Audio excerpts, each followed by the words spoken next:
Hello future doctors. आज आप लोगों ने एफएलटी पेपर दिया होगा और इस फुल सिलेबस टेस्ट में आप लोगों ने उम्मीद है बहुत अच्छा किया होगा। बच्चों, हम लोग इस का पूरा डिस्कशन करने जा रहे हैं एक तरफ से, और जैसा कि आपको मालूम है अब पढ़ने का अधिकार सबको और डॉक्टर बनने का अधिकार भी सबको। इस मिशन के तहत न्यू लाइट वर्क कर रही है, डॉक्टर एसपी सिंह सर का मिशन है। तो हम लोग स्टार्ट करने जा रहे हैं आज एफएसटी का डिस्कशन बेटा, और इस फुल वीडियो में अच्छे से एक बार इसको देख लीजिएगा सारे कंटेंट को। सबसे पहला क्वेश्चन है बच्चों, इस पहले क्वेश्चन में अक्सर आपको आइडियल गैस के बारे में दिया जाता है कि कौन से प्रोसेस से एक्सपेंड करे या कॉन्ट्रैक्ट करे, लेकिन प्रोसेस जरूर डिफाइन किया जाता है। अब ये प्रोसेस जो डिफाइन किया गया है यहां पर वो है, तो इस प्रोसेस को अगर हम टी वी की पावर गामा -1 से कंपेयर करें, एडियाबैटिक प्रोसेस में हमारे पास तीन इक्वेशंस होती हैं, पी वी की पावर गामा कांस्टेंट, टी की पावर गामा, पी की पावर गामा -1 कांस्टेंट, तीसरा होता है टी वी की पावर गामा -1 कांस्टेंट। अगर आप अपने इस रिलेशन को देखें तो बहुत ही साफ साफ दिख रहा है कि टी वी की पावर 1/3 जो है वो हमारा एडियाबैटिक प्रोसेस को फॉलो करने जा रहा है, और इसमें इनकी पावर को अगर कंपेयर कर लेंगे तो बेटा गामा -1 की वैल्यू है 1/3, गामा की वैल्यू है 1 + 1/3 दैट इज 4/3, और गामा होता है CP/CV। जबकि पूछा क्या गया है CV/CP, तो क्या करना चाहिए 3/4 करना चाहिए। इसकी वैल्यू कितनी आनी चाहिए? आंसर आ गया हमारा 3rd। तो अक्सर ये क्वेश्चन एक सटीक वैल्यू में नहीं मिलता है, जैसे ये तो मिल गया टीवी की पावर गामा, अब मान लीजिए नहीं मिल रहा है, तो ऐसी सिचुएशन में हम अपनी आइडियल गैस इक्वेशन की हेल्प लेकर इसको कन्वर्ट भी करते हैं। और अगर पावर ठीक से नहीं, जैसे यहाँ t की पावर 1 है और v की पावर 1/3 है, यहाँ पर स्टैंडर्ड रिलेशन में t की पावर 1 है, v की पावर 1/3, अगर ऐसा होता है तो ठीक है, और नहीं तो कुछ और गड़बड़ है तो मैनेज करना पड़ेगा। तो इसलिए बहुत ही प्यारा क्वेश्चन है, आराम से समझिएगा। क्वेश्चन नंबर हम लोग 2 पर चलते हैं। इस क्वेश्चन में बोला गया है कि डिस्क और जिसका मोमेंट ऑफ इनर्शिया mr² है अबाउट ज्योमेट्रिकल एक्सिस, ये इसकी ज्योमेट्रिकल एक्सिस है, और आपसे कहा जा रहा है जरा निकाल लीजिएगा 1 मीटर की रेडियस है, 1 kg का गिवन है, 1 × 1 / 2, तो 1/2 आ जाएगा moment of inertia kilogram metre square. फिर क्या किया है, ये रोटेट कर रही है, इस वेलोसिटी से टॉर्क लगाना है ताकि रुक जाए। तो ऐसी सिचुएशन में हम लोगों को बताना है फाइनल एंगुलर वेलोसिटी, जिसको 0 करना है, इनिशियल एंगुलर वेलोसिटी और -α_t v = u - at। तो अगर हम इससे पता लगा लेंगे कि जो हमारा रुकने वाला जो रिक्वायर्ड टॉर्क है उसके लिए एंगुलर डी एक्सेलरेशन क्या है, एंगुलर रिटार्डेशन क्या है, तो ये वैल्यू हमारी कितनी थी 40 रेडियन की। अल्फा निकालना है, कितने सेकंड में रोकना है 10 सेकंड में रोकना है। क्या करना चाहिए हम लोगों को, अल्फा की वैल्यू इधर ले जाके 4 रेडियन की आ रही है बेटा, और पर सेकेंड स्क्वायर। तो अगर हम बात करते हैं कि अगर हमारे पास अल्फा की वैल्यू पता चल गई, राइट, तो अब आपको करना क्या है बेटा, यहां निकालना है टॉर्क की वैल्यू, और जैसा कि आपको मालूम है टाउ = होता है, देखो फोर्स = ma लीनियर में, ट्रांसलेटरी मोशन में, और अगर हम बात करते हैं रोटेशन में तो मास का रोल प्ले करता है I, और ये आपको रिलेशन पता है। I की वैल्यू पता हो गई 1/2, अल्फा की वैल्यू 4 हो गई, सीधे सीधे कट के आंसर आ जाएगा। और आपका 2 न्यूटन मीटर का कोई ऑप्शन मिल रहा है कि नहीं, 2 न्यूटन मीटर का राइट ऑप्शन है बेटा सेकेंड। तो करेक्ट आंसर सेकंड आ गया। अब आते हैं क्वेश्चन नंबर थर्ड पे। थर्ड क्वेश्चन में हमें दो बॉडी दी गई हैं, ratio of the radii of gyration of circular disc दी गई है। तो बात सर्कुलर डिस्क की होती है, M K square equal to about their geometrical axis.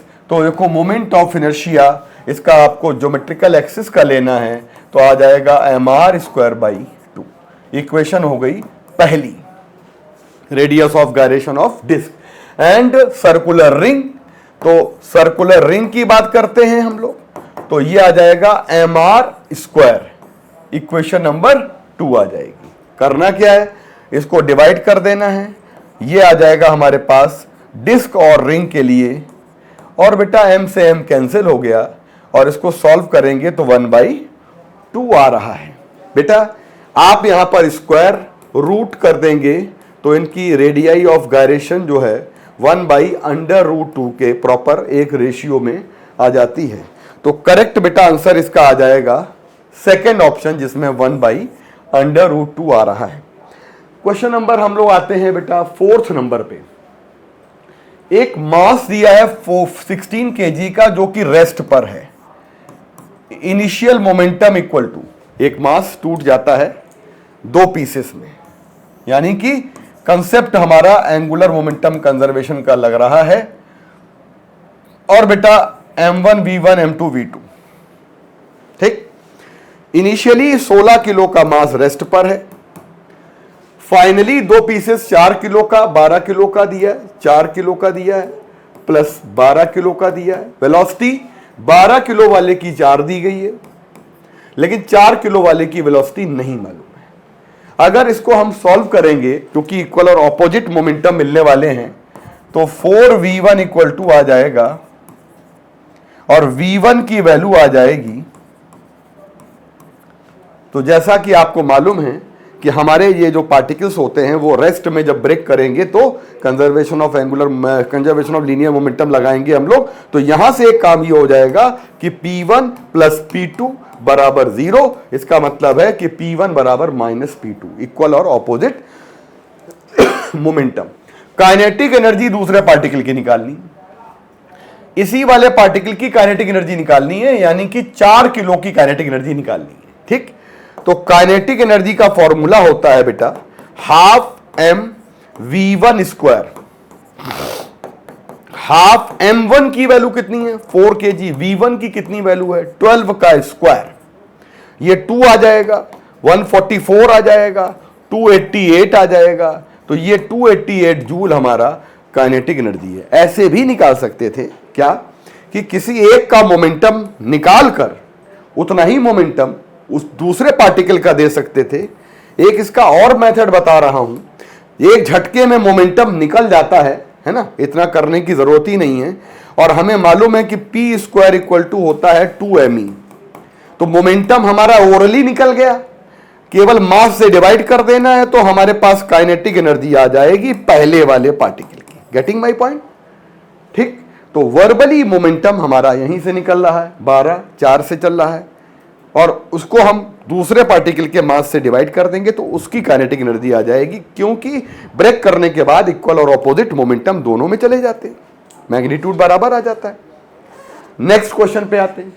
ये क्वेश्चन बहुत जाना पहचाना है, जैसा कि आपको मालूम है कि अगर हम starting from centre of earth के सेंटर से शुरू करेंगे, ये है कैपिटल R, यहां पे जाएंगे कोई पॉइंट P आता है, तो ये आ जाता है यहां से सेंटर से R।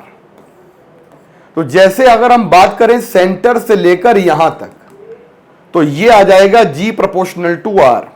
और अगर हम यहां से बात करें आगे, तो R बराबर कैपिटल R तक तो यही चलेगा, इसके बाद जो हमारे पास है वो हमारा इनवर्स स्क्वायर।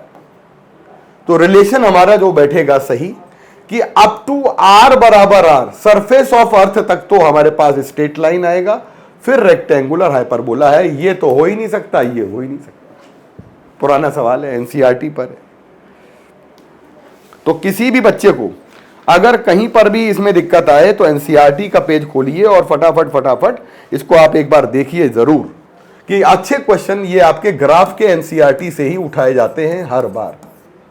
ठीक है बच्चों, क्वेश्चन नंबर है इलास्टिसिटी जो प्रॉपर्टी है, खींचने के कारण दोबारा से कोई बॉडी खींचे, मटेरियल खींचे और खींचने के बाद अगर वापस ये बुला लेता है, वापस ये मटेरियल रिगेन कर लेता है अपने शेप को, तो इसका मतलब है इनके मॉलिक्यूल्स के अंदर कोई तो ऐसा फोर्स लग रहा है जो इनको रीस्टोर कर रहा है ना।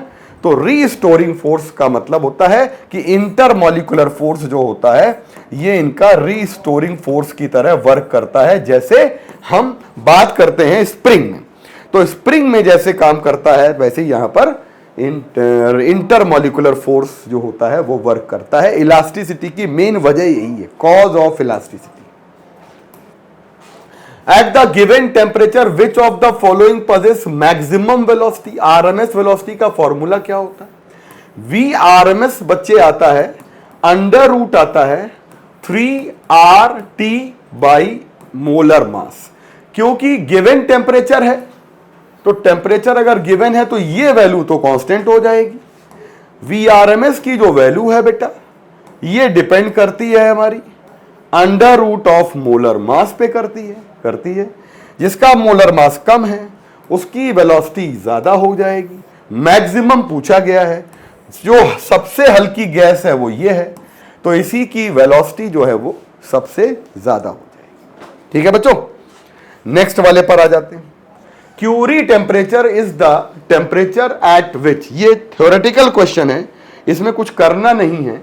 फेरोमैग्नेटिक मटेरियल जो है वो कन्वर्ट हो जाता है, पैरामैग्नेटिक बन जाता है, कुछ करना ही नहीं, फेरोमैग्नेटिज्म होएगा ही नहीं, है ना। तो रटने वाला सवाल है बेटा। नेक्स्ट वाले पर आ जाते हैं।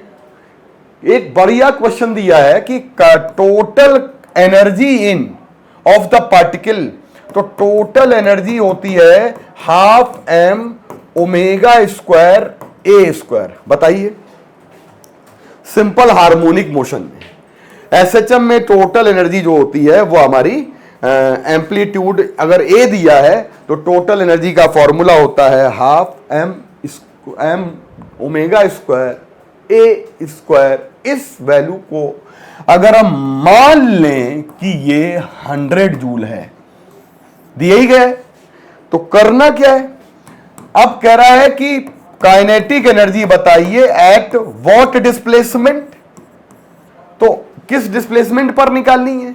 तो हमारे पास डिस्प्लेसमेंट की वैल्यू y की वैल्यू दी गई है 0.707 a का इतना हिस्सा।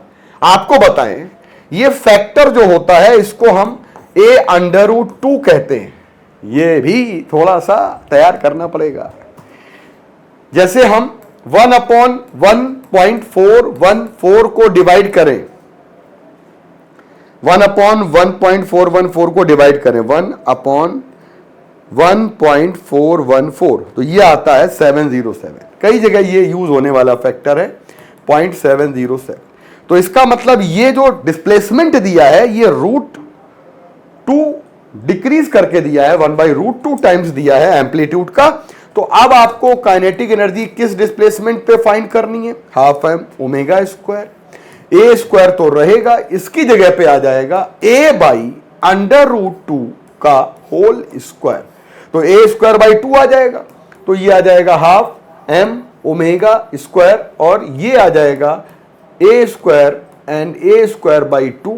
प्यारे बच्चों ये a स्क्वायर बाई 2 बचेगा, तो यहां पर आएगा half m omega square a square आएगा। और ये वैल्यू कितनी दी गई है आपको, ये वैल्यू आपको जी दी गई है, ये है 100 जूल। तो 100 का हाफ कितना हो जाएगा, 50 जूल हमारी वैल्यू आ जाएगी काइनेटिक एनर्जी की। बच्चों ये क्वेश्चन ऐसा है जिसमें ये टेक्निकल चीज आपको लर्न करनी चाहिए। ठीक है, आगे बढ़ जाते हैं, नेक्स्ट क्वेश्चन पर आ जाते हैं। हमसे कहा गया है 2 स्टोन है, जो स्टोन हमारे लीनियर वेलोसिटी यानी कि v = r ओमेगा फॉर्मूला लगेगा, और ये स्टोन हमारे इस प्रकार से सर्कुलर पाथ में, रेडियाई अलग अलग है, उसमें चक्कर लगा रहे हैं। इसका मतलब v equal to r1 omega, क्योंकि इनकी एंगुलर वेलोसिटी स्पीड सेम है, और v2 इक्वल टू हो जाएगा r2 ओमेगा। तो दोनों की लीनियर वेलोसिटी या लीनियर स्पीड का रेशियो निकालें, तो जो रेशियो रेडियाई का है वही रेशियो इनका, तो 1/2 मीटर जो आएगा ये इनका रेशियो आ जाएगा लीनियर स्पीड का। तो क्वेश्चन जो आपका है बेटा, ये लीनियर स्पीड का रेशियो मिलता है 1/2। ठीक है बच्चों, तो ये हमारे जो 10 क्वेश्चन हैं बच्चों, इसके बाद 11वें क्वेश्चन से वसीम सर हैं। तो बच्चों ये आप लोग जो है इसको एक बार अच्छे से देखिएगा कि कोई क्वेश्चन आपका ऐसा तो नहीं जो एनसीईआरटी के बाहर हो, जरूर कमेंट में करिएगा। Thank you. Hello, good evening बच्चों। तो अब अगला पार्ट हम स्टार्ट करते हैं क्वेश्चन नंबर 11 से। क्वेश्चन नंबर 11 में बोला गया है, ध्यान से देखिए, क्वेश्चन में बोला गया है a primary and secondary coil of a transformer है 50 and 50 turn respectively if the magnetic flux link with the primary coil is given. Question में देखो ध्यान से, यहाँ पर ये फ्लक्स दे रखा है और प्राइमरी में फ्लक्स की वैल्यू गिवन है, और हमें क्वेश्चन में निकालना है आउटपुट वोल्टेज। और आपको मालूम है आउटपुट वोल्टेज सेकेंडरी कॉइल पे मिलेगा, यानी क्वेश्चन में हमको सेकेंडरी वोल्टेज की वैल्यू निकालनी है, सेकेंडरी वोल्टेज निकालना है। ठीक है ना, चलो जरा ध्यान से देखें। क्वेश्चन में यहाँ पर जो फ्लक्स दिया है प्राइमरी का, तो जो प्राइमरी में हमें फ्लक्स दिया है उसकी वैल्यू है phi naught plus 6t। Phi naught plus 6t यहाँ पर प्राइमरी में फ्लक्स दिया है, और हम इससे निकाल सकते हैं इंड्यूस ईएमएफ इन प्राइमरी। क्या करना होगा, इंड्यूस ईएमएफ इन प्राइमरी, इसको D phi by D T करेंगे, D phi by D T primary वाले को करेंगे तो इंड्यूस ईएमएफ प्राइमरी का आएगा। चलते हैं इसको डिफ्रेंशिएट करते हैं। यहाँ पर देखो फाई नॉट ये कांस्टेंट है, कांस्टेंट का डिफ्रेंशिएशन 0 होगा। 6t में 6 का डिफ्रेंशिएशन इसको ऐसे रहने दें, और t का t के रिस्पेक्ट में 1 हो जाएगा। तो यहाँ पर जो प्राइमरी में EP यानी प्राइमरी का जो पोटेंशियल आएगा वो 6 वोल्ट आएगा। क्वेश्चन में सेकेंडरी में पोटेंशियल हमको निकालना है, सेकेंडरी में या आउटपुट वोल्टेज निकालना है। तो ज़रा ध्यान से देखें, अगर हम लोगों ने नंबर ऑफ टर्न में रिलेशन देखें तो number of turn in secondary upon number of turn in primary बराबर होता है ई सेकेंडरी अपान ई प्राइमरी।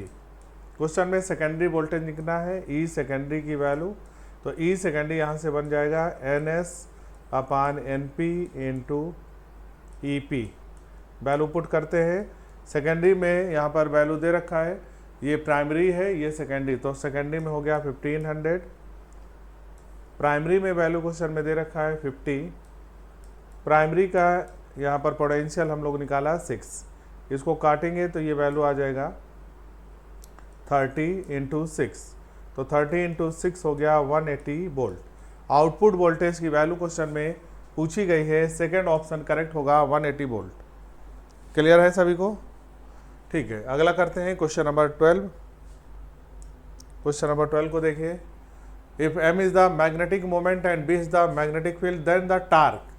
तो टार्क को अगर हम लोग इलेक्ट्रिक फील्ड में देखें, टार्क जो होता है वो तो पढ़ते थे, अगर डाइपोल इलेक्ट्रिक डाइपोल के क्वेश्चन में हम लोग देखें तो टार्क का फार्मूला हम लोग पढ़ते थे P क्रॉस E, जहाँ पर P इलेक्ट्रिक डाइपोल मोमेंट है, E इलेक्ट्रिक फील्ड है।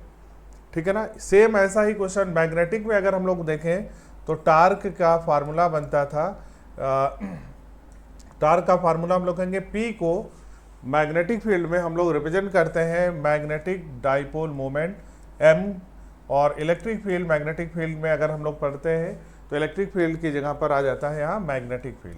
तो M क्रॉस B, जिसको हम लोग MB साइन थीटा लिख सकते हैं, आंसर इसका हो जाएगा 3rd।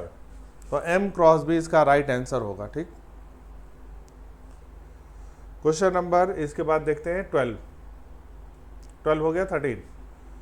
If Earth is assumed to be a uniform sphere of radius r, a platform is arranged at height r from the surface of Earth।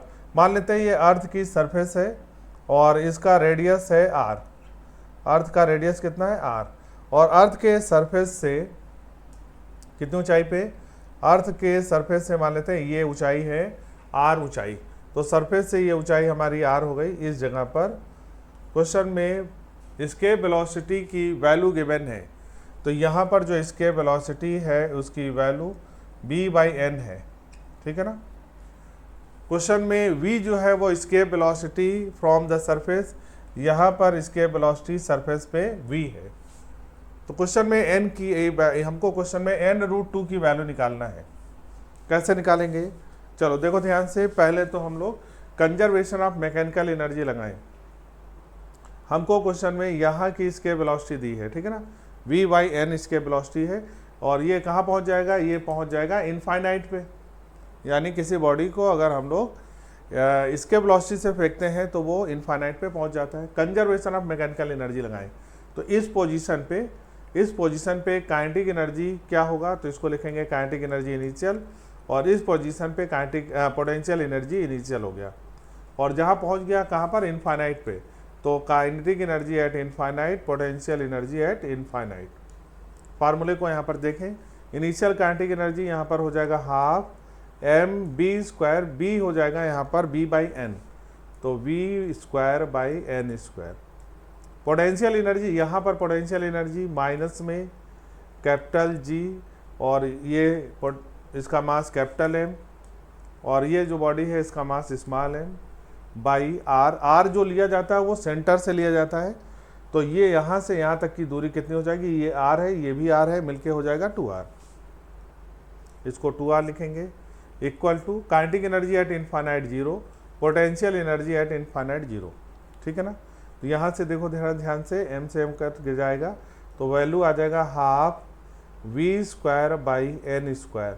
ये वैल्यू किसके बराबर आ गया हमारा, capital G capital M, small m से small m cut जाएगा, और नीचे बचेगा 2r। 2 से ये 2 कैंसिल हो जाएगा, और हमारे पास यहाँ पर v की वैल्यू आ जाएगी √, v की वैल्यू आ जाएगा n² √gm/r। ये हमारी किसकी वैल्यू आ गई, v की। अच्छा, क्वेश्चन में यहाँ पर n√2 की वैल्यू निकालना है, और v जो है वो दे रखा है escape velocity from the surface of earth, और इसके यानी v की जो वैल्यू होती है वो अर्थ के सरफेस पे एस्केप वेलोसिटी है √2gm/r के बराबर होती है। तो इस वैल्यू की जहाँ पर v है इसकी जगह पर हम लोग ये वैल्यू पुट करेंगे, तो ये वैल्यू हो जाएगा 2gm/r, और ये वैल्यू किस में आएगा, √, में दोनों तरफ स्क्वायर करेंगे तो √ इधर कट जाएगा। चलो अच्छा, 20 को कर लेते हैं, √ में ये वैल्यू आ गई, और चूंकि ये वैल्यू 20 यहाँ पर स्क्वायर में थी तो इसको ऐसे लिखें b², तो ये √ यहाँ से, इसको थोड़ा सा फिर से लिख देते हैं। देखो ध्यान से, साफ साफ देखते हैं यहाँ पर। पहले तो यहाँ पर हम लोग किसकी वैल्यू लिख रहे हैं, b² की वैल्यू, तो b² बराबर हमारा क्या आ गया, n² gm/r, और b की वैल्यू कितना होता है 2gm/² करेंगे तो ये √ हट जाएगा, तो वैल्यू बनेगा यहाँ पर 2gm/r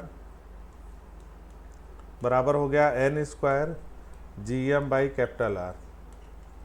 gm/R से gm/R कट गया, तो n² की वैल्यू 2 आ गई, n की वैल्यू यहाँ पर हम लोग की आ गई √2, n की वैल्यू √2 आ गई। क्वेश्चन में n√2 की पूछा गया है, तो n की जगह √2 रखेंगे, और इसमें √2 से मल्टीप्लाई करेंगे तो √2 × √2 मिलके 2 आ जाएगा, तो राइट आंसर 3rd हो जाएगा।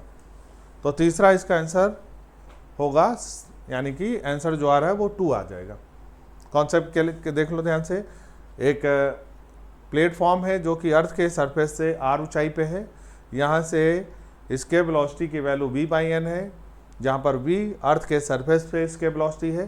तो हम लोग इस पॉइंट पे कंजर्वेशन ऑफ मैकेनिकल एनर्जी लगा रहे हैं। यहाँ से बॉडी को जब फेंका जाएगा एस्केप वेलोसिटी v/n से, तो ये कहाँ पहुँच जाएगा, इनफाइनाइट पे। इस जगह पर kinetic energy plus potential energy लिखेंगे, और जहाँ पहुँच गया kinetic energy plus potential energy लिखेंगे, और वैल्यू पुट करेंगे, आंसर आएगा।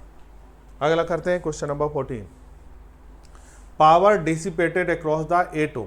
देखो इस वाले यहाँ पर करंट इसमें आई जा रही, मान लेते हैं यहाँ पर करंट जो है वो I1 हो गई, और इस वाली ब्रांच में करंट I2 हो गई। इस जगह पर पावर दे रखा है, कितना है, 8 वाट, तो पावर बराबर होता है I² × R। इस ब्रांच में करंट I1 है, तो I1² × R लिखेंगे। पावर की वैल्यू क्वेश्चन में 8 है, करंट की वैल्यू हमको मालूम नहीं है तो I1 स्क्वायर लिखेंगे, और रेजिस्टेंस की वैल्यू 8 है, यानी क्वेश्चन में I1 की वैल्यू 1 आ गई। 1 एम्पियर की ये करंट है, ठीक है ना। तो क्या हम इसमें I2 की वैल्यू निकाल सकते हैं? तो पहले टोटल करंट निकालें। तो अगर यहाँ पर 1 करंट है तो यहाँ पर करंट कितनी होगी? यहाँ पर देखो जरा ध्यान से, ये ऊपर रेजिस्टेंस है 4 और नीचे रेजिस्टेंस है 8। रेजिस्टेंस यहाँ पर जो हमारा रेजिस्टेंस है वो आपको ध्यान देखो पोटेंशियल दोनों में सेम होगा, B बराबर IR। तो अगर हम लोग यहाँ पर करंट का रेशियो देखें I1 अपान I2, B बराबर IR, क्या होगा? B बराबर IR। तो करंट B यहाँ पर सेम हो गया, ऊपर भी B नीचे भी पैरेलल में पोटेंशियल सेम। तो I inversely proportional to R होता है, तो यहाँ पर रिवर्स में R2 बाई R1 हो जाएगा, ठीक। R2 की वैल्यू हम लोग ऊपर रखेंगे, चलो इस पूरे वैल्यू को I1 माना है, ये तो हो जाएगा हमारा R1, ये हो गया R2, दोनों को मिला के। तो R2 की वैल्यू 4 रखेंगे और R1 की वैल्यू हम लोग क्या रखेंगे यहाँ पर 8, यानी 1:2 का रेशियो करंट का आएगा, ठीक है ना। 1 में करंट आ चुकी है, 1 में करंट हमको मालूम हो गई कितनी है 1। तो I2 की वैल्यू कितनी आ जाएगी यहाँ से 2 एम्पियर। तो करंट की वैल्यू 2 एम्पियर आ गई किसमें? I2 में। तो यहाँ की करंट 2 एम्पियर हो गया। हमको इस वाले पे पावर निकालना है, इस पे पावर निकालेंगे तो पावर बराबर I2 का स्क्वायर इंटू R लिखेंगे। I2 की वैल्यू 2 है, स्क्वायर करेंगे 4, रेजिस्टेंस की वैल्यू 1 है, तो 4 इंटू 1 मिला के आंसर हो जाएगा 3rd।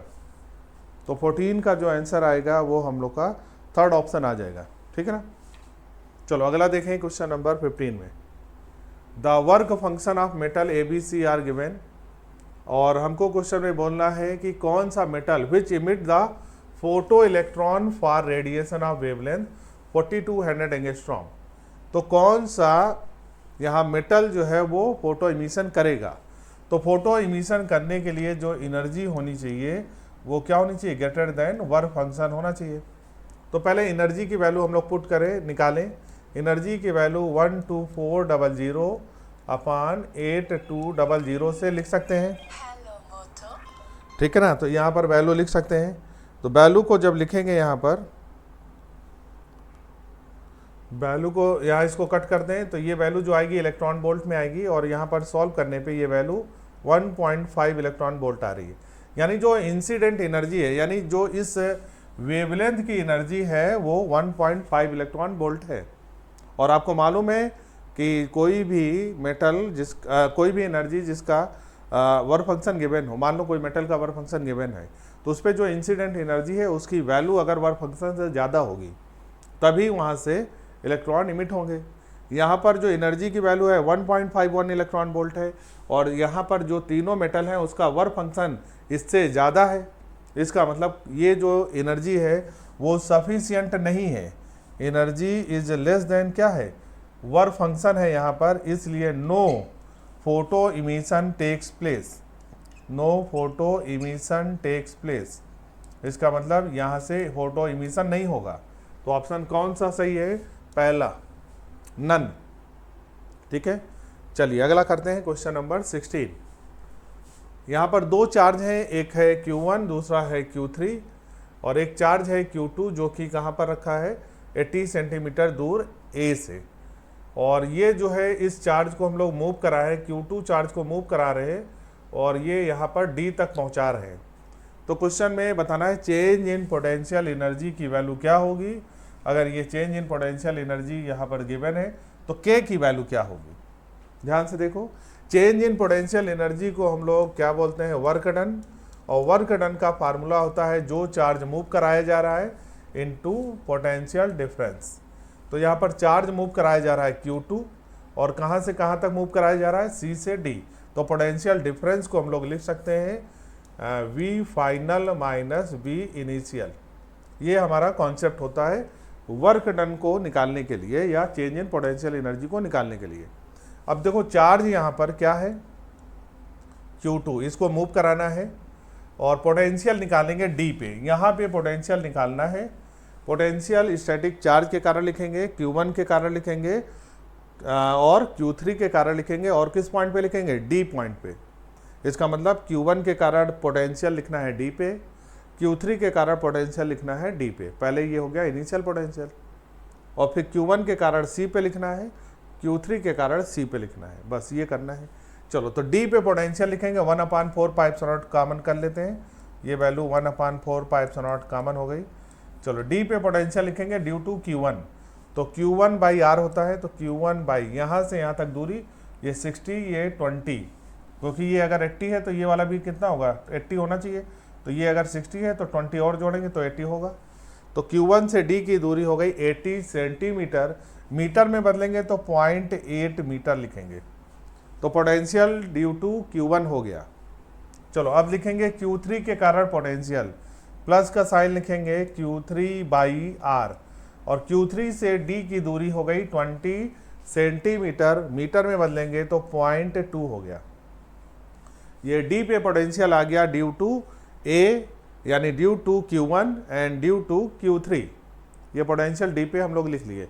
अब देखो ध्यान से, अब हमको कहाँ पर लिखना है, अब C पे लिखना है। C पे पोटेंशियल माइनस का साइन लगाएंगे, और C पे पोटेंशियल Q1 के कारण हो जाएगा Q1 बाई, और दूरी Q1 से कितनी है 80 सेंटीमीटर, मीटर में 0.8 लिखेंगे, ठीक है। माइनस का साइन लगाएंगे, और Q3 के कारण Q2 पे लिखेंगे, तो इसको मिला दो, ये है 60 ये है 80, पाइथागोरस से सॉल्व करेंगे, ये दूरी आ जाएगा 100 सेंटीमीटर। 100 सेंटीमीटर को मीटर बदलेंगे तो 1 मीटर हो जाएगा, तो Q3 बाई 1 करेंगे, ठीक है। इसको घटाते हैं, देखो ध्यान से, Q1 अपान 0.8 माइनस में ये वैल्यू, तो ये कट गया, और इसमें से इसको घटाते हैं तो सॉल्व करेंगे, वैल्यू क्या आ रही है Q2 upon 4 pi epsilon not, ऐसे रहने दो। अब सॉल्व करते हैं, यहाँ पर वैल्यू क्या आ जाएगा Q3 अगर हम लोग कॉमन ले लें, Q3 कॉमन ले लेंगे तो बचेगा हमारे पास क्या, Q3 कॉमन लेंगे तो 1/0.2, इसको क्या लिख सकते हैं 5, माइनस यहाँ पर क्या है 1, 5 माइनस 1 बचा, यानी 4 बचा, और ये वैल्यू हमारी आ जाएगी Q3 divided by 4 pi epsilon not into 4। तो क्वेश्चन में यहाँ पर कंपेयर करो इस वाले से इक्वेशन से, तो Q2 upon 4 pi epsilon not के बाद जो वैल्यू है वो हमें बताना था, तो आंसर हो जाएगा 4Q3, तो करेक्ट आंसर हो जाएगा 4Q3 इसका राइट आंसर होगा क्वेश्चन नंबर 16 में। अगला करते हैं question number 17। Network of 4 capacitor of equal, सभी कैपेसिटेंस की वैल्यू क्या है इक्वल है, इक्वल कैपेसिटर लगे हुए हैं, और हमें रेशियो बताना है चार्ज का ऑन C1 का मतलब इधर इस वाले पे चार्ज बताना है, और C4 पे। तो देखो चार्ज इधर से मूव करेगा, अगर नेट चार्ज बोले तो Q, यानी टोटल चार्ज Q है। ये चार्ज जो है यहाँ से किधर मूव कर रहा है, इस वाली ब्रांच में मान लेते हैं Q1, और इस वाली ब्रांच में मान लिया Q2। तो Q1 बाई Q2 का रेशियो निकालेंगे, तो Q1 बराबर होता है C इक्विवेलेंट इंटू V। अच्छा, यहाँ से यहाँ का जो पोटेंशियल होगा वही पोटेंशियल इन तीनों कैपेसिटर पे भी होगा, क्योंकि वो पैरेलल में है। तो Q1 बराबर C इंटू V, और C की जगह पर C4 लिखेंगे, ठीक है ना। अच्छा, Q2 की वैल्यू कैसे निकालेंगे, Q2 की वैल्यू, अब देखो ध्यान से, Q2 तो C इक्विवेलेंट लिखेंगे, C इक्विवेलेंट इंटू V, दोनों को डिवाइड करेंगे, V से V कैंसिल हो गया। C4 की वैल्यू C, और C1 C2 C3 का इक्विवेलेंट क्या हो जाएगा C/3, क्योंकि ये कैसे हैं पैरेलल में कैपेसिटर क्या हो जाएंगे, पैरेलल में कैपेसिटर सीधे सीधे जुड़ जाएंगे, है ना। तो इसको बोलेंगे 3C, तो ये कट गया, आंसर आएगा 1/3। रेशियो में बताना था आंसर, तो आंसर आ जाएगा 1/3। 17 का आंसर आ जाएगा सेकेंड 1/3, ठीक है। अगला करते हैं question number 18। The equation of state for 7 gram of nitrogen gas. तो अगर हम लोग PV बराबर nRT लिखें, N होता है नंबर ऑफ मोल को निकालने के लिए मास अपान मॉलिक्यूलर मास लिखेंगे, तो PV बराबर ये इक्वेशन बनी। मास यहाँ पर गिवन है 7 ग्राम, मॉलिक्यूलर मास नाइट्रोजन गैस है, नाइट्रोजन गैस को N2 बोलेंगे, 28 इसका मॉलिक्यूलर मास हो जाएगा इंटू RT, तो 7/28 RT राइट आंसर पहला होगा। क्वेश्चन नंबर 19 को देखें। 100 watt bulb working on 200 volt and resistance R। आपको मालूम है पावर का फार्मूला V²/R होता है, और यहाँ पर दो बल्ब हैं, एक 100 वाट का और दूसरा 200 वाट का, और हमें क्वेश्चन में रेजिस्टेंस का रेशियो लिखना है। अगर रेजिस्टेंस एक में R है दूसरे में S, तो रेजिस्टेंस बराबर हो जाएगा V²/P। पहले वाले फार्मूले में रखें तो V² की वैल्यू यहाँ 200 इंटू 200 यानी 200 का स्क्वायर लिख सकते हो, डिवाइडेड बाई P। P की जगह पर हम लोग पावर रखेंगे, 100 दिया है। ठीक है, ये पहला इक्वेशन हो गया। दूसरे इक्वेशन में रेजिस्टेंस S है और वोल्टेज की यहाँ पर वैल्यू 200 है, तो इसका भी वोल्टेज नहीं है, वोल्टेज 100 है, तो 100 का स्क्वायर, और इसका पावर जो है क्वेश्चन में 200 है। ये हमारी इक्वेशन सेकंड हो गई। दोनों को डिवाइड कर दो, क्वेश्चन में डिवाइड करके बताना है। तो डिवाइड करेंगे तो ये वैल्यू कितनी आ जाएगी, सॉल्व करते हैं। देखो ध्यान से, इसको सॉल्व करेंगे तो ये वैल्यू कैसे लिखना है, ये इक्वेशन नंबर 2 है। कट करेंगे तो ये 0 से ये 0 कैंसिल हो जाएगा, इसके 0 से इसका 0 कैंसिल हो जाएगा। ठीक है ना, ये 2 का ये वैल्यू आ जाएगा 4, और ऊपर जाके ये वैल्यू 2 से मल्टीप्लाई हो जाएगा, नीचे कितना रह जाएगा 1, तो 8 यहाँ पर राइट आंसर हो जाएगा। थर्ड आंसर इसका राइट आंसर हो जाएगा। ठीक है ना, तो देख लो ध्यान से, पावर का फार्मूला रेजिस्टेंस के टर्म में P बराबर V²/R लगाएंगे। क्वेश्चन नंबर है 20। When hydrogen atom is in its first excited level. First excited इस लेवल का मतलब हुआ जब n की वैल्यू 2 हो। एक्साइटेड लेवल मतलब ग्राउंड से ऊपर, तो ग्राउंड स्टेट, अगर फर्स्ट एक्साइटेड लेवल का मतलब है n का वैल्यू 2, सेकंड एक्साइटेड लेवल का मतलब n का वैल्यू 3, ग्राउंड से एक ऊपर हो जाएगा। फर्स्ट में n का वैल्यू 2 करेंगे, सेकंड में n का वैल्यू 3 करेंगे। रेडियस का अगर आप फार्मूला देखें तो रेडियस होता है R0 n²/z। ठीक है, ये फार्मूला होता है। अब क्वेश्चन में फर्स्ट एक्साइटेड स्टेट यानी n की जगह पर 2 करेंगे, तो R' बराबर हो जाएगा R0, n की जगह 2 करेंगे तो ये हमारा हो जाएगा 4/z। अब अगर इसमें कंपेयर करें, ये n जो है 1 के लिए था, 1 के लिए रखेंगे और 4 के लिए, तो R' का वैल्यू कितने टाइम्स हो जाएगा, 4 R0 हो जाएगा, 4 टाइम्स हो जाएगा, ग्राउंड स्टेट का 4 टाइम्स हो जाएगा। तो ऑप्शन यहाँ पर देखेंगे तो पहला आंसर करेक्ट हो जाएगा। तो क्वेश्चन नंबर 20 में करेक्ट आंसर पहला होगा। 21 को देखें, velocity of electromagnetic wave is parallel to.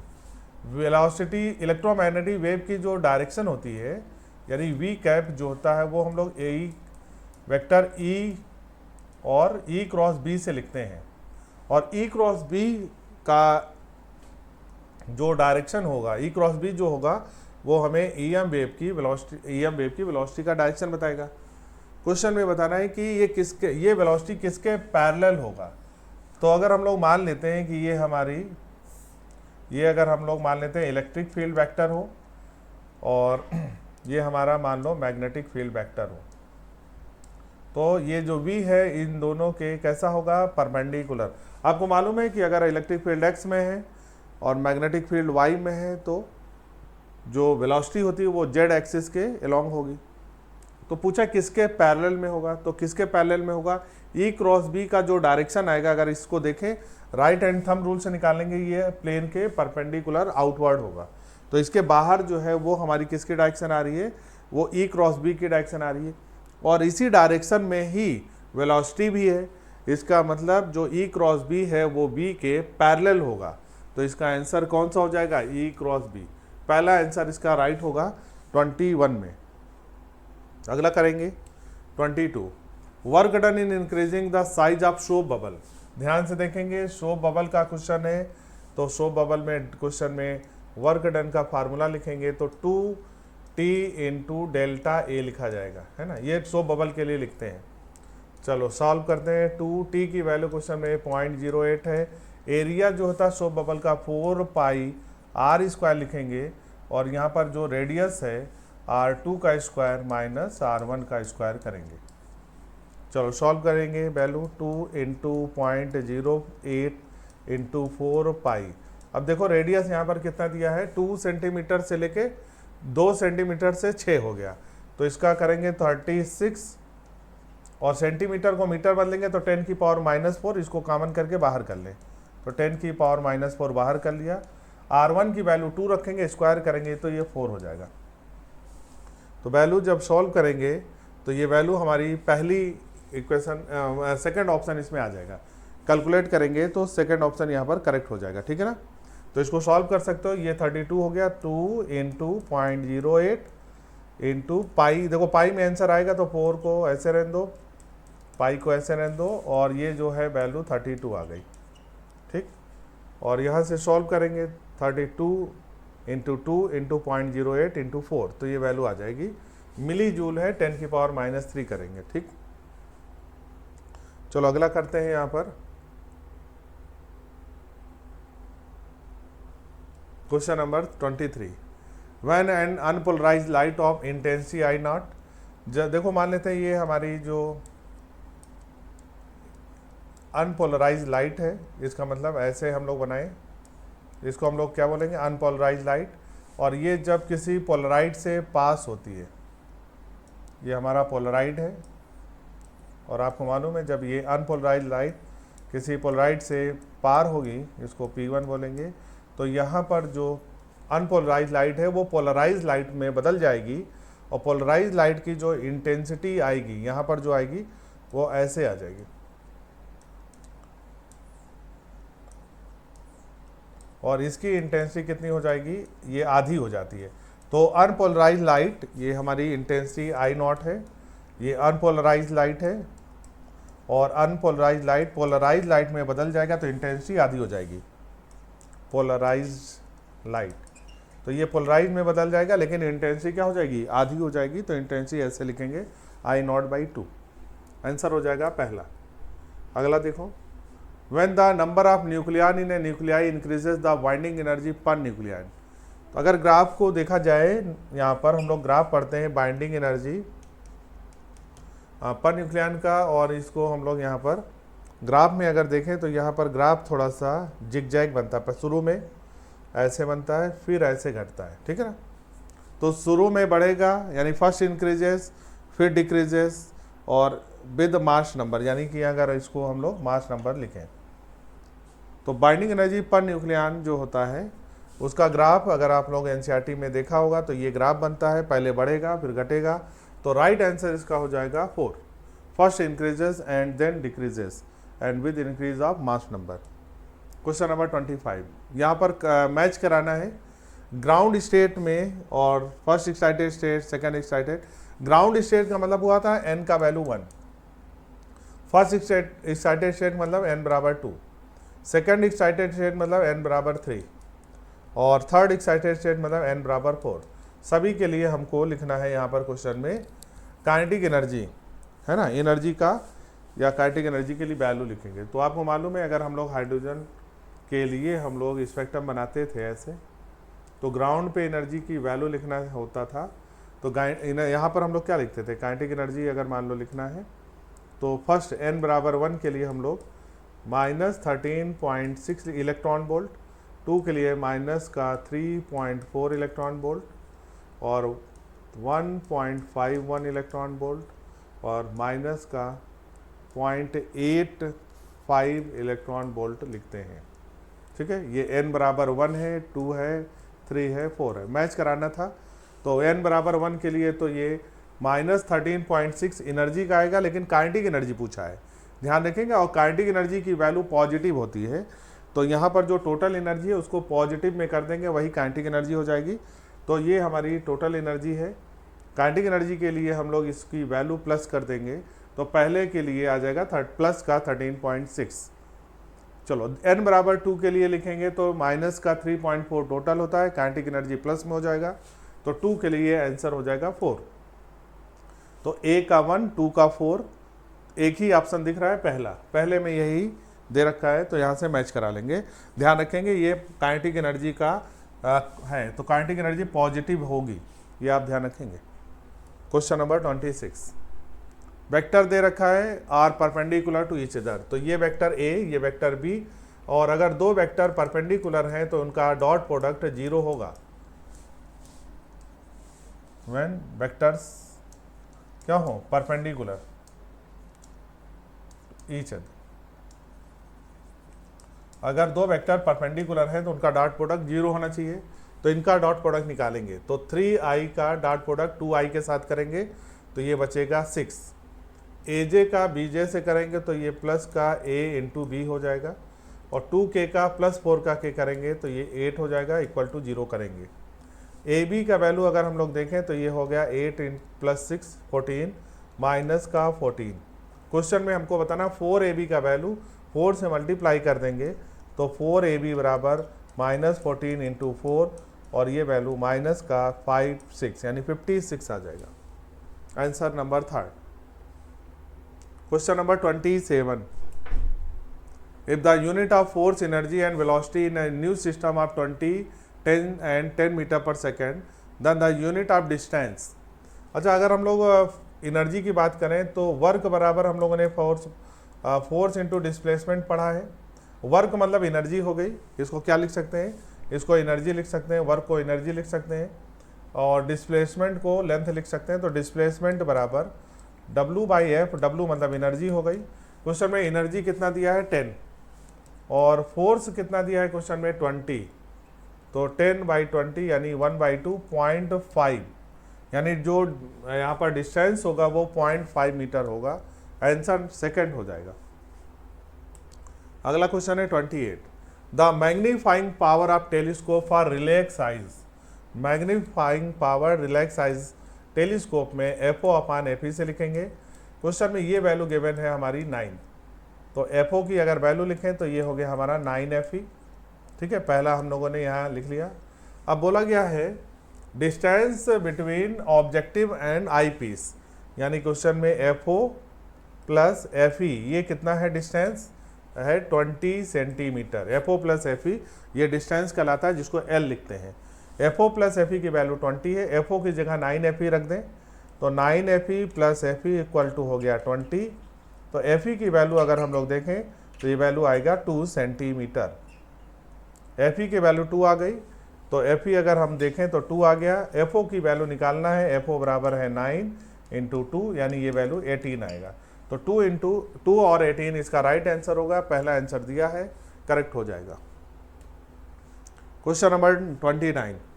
Charge particle is moving in a uniform magnetic field in a circular path. अगर कोई चार्ज पार्टिकल सर्कुलर पाथ में घूम रहा है तो उसका रेडियस का फार्मूला हम लोग पढ़ते हैं mb/qb, और अगर काइनेटिक एनर्जी के फॉर्म में बोलें तो ये होता है √2m kinetic energy upon qb। ये फार्मूला हम लोग पढ़ते हैं। अच्छा, काइनेटिक एनर्जी का अगर फार्मूला लिखें तो इस दोनों तरफ स्क्वायर करें तो ये फार्मूला काइनेटिक एनर्जी का हो जाएगा हमारा kinetic energy equal to R² Q² B² upon 2m। ये हमारा काइनेटिक एनर्जी हो गया। क्वेश्चन में देखो ध्यान से, चार्ज पार्टिकल है तो उसका मास कांस्टेंट रहेगा, चार्ज कांस्टेंट है, मैग्नेटिक फील्ड कांस्टेंट है, यानी kinetic energy directly proportional to R² या radius directly proportional to √k। अब क्वेश्चन में क्या बोला गया है कि अगर एनर्जी को 4 गुना कर दें, क्वाड्रपल का मतलब होता है 4 टाइम्स, यानी कि अगर एनर्जी को 4 टाइम्स कर दें तो यहाँ पर ये वैल्यू क्या हो जाएगी √4, और √4 का मतलब हो गया 2, तो रेडियस डबल हो जाएगा। यानी कि एनर्जी को 4 गुना करने पे रेडियस क्या हो जाएगा, डबल हो जाएगा। राइट आंसर हो जाएगा 2r। पहले रेडियस r थी, बाद में क्या हो जाएगी 2r हो जाएगी, डबल हो जाएगी। चलिए अगला करते हैं question number 30। A block takes thrice as much time to slide down on a 60 degree rough incline place. ये मान लो इंक्लाइन है और इसका एंगल है 60 डिग्री, और इसका जो टाइम है, इसका टाइम हम लोगों ने क्या मान लिया टी रफ है। और अगर इसी ब्लॉक को अगर हम लोग स्मूथ पे छोड़ते और कितना एंगल होता 60 पे, तो इसका टाइम हो गया हमारा टी स्मूथ। क्वेश्चन में जो रफ का टाइम है वो 3 टाइम्स ऑफ स्मूथ है। स्मूथ सरफेस पे जो टाइम लगेगा उसका 3 गुना टाइम लग रहा है रफ सरफेस पे। तो अगर ऐसी कंडीशन दिया हो कि अगर रफ सरफेस का टाइम n टाइम हो स्मूथ सरफेस के, तो यहाँ पर म्यू का वैल्यू हम लोग डायरेक्ट लिख सकते हैं 1 - 1/n² और tan थीटा, ये फार्मूला होता है। ठीक है ना। अब देखो ध्यान से 1 माइनस 1/n, n की जगह पर हम लोग वैल्यू क्या रखेंगे 3, तो n हमारा क्या आ गया 3, 3 का स्क्वायर हो गया 9, और tan 60 का वैल्यू √3 होता है, वैल्यू सॉल्व करेंगे 9 माइनस 1 8/9, और tan 60 की वैल्यू √3 रखेंगे तो ये आंसर आएगा। इसको ऐसे भी लिख सकते हैं 8/3√3, तो राइट आंसर हो जाएगा 3rd।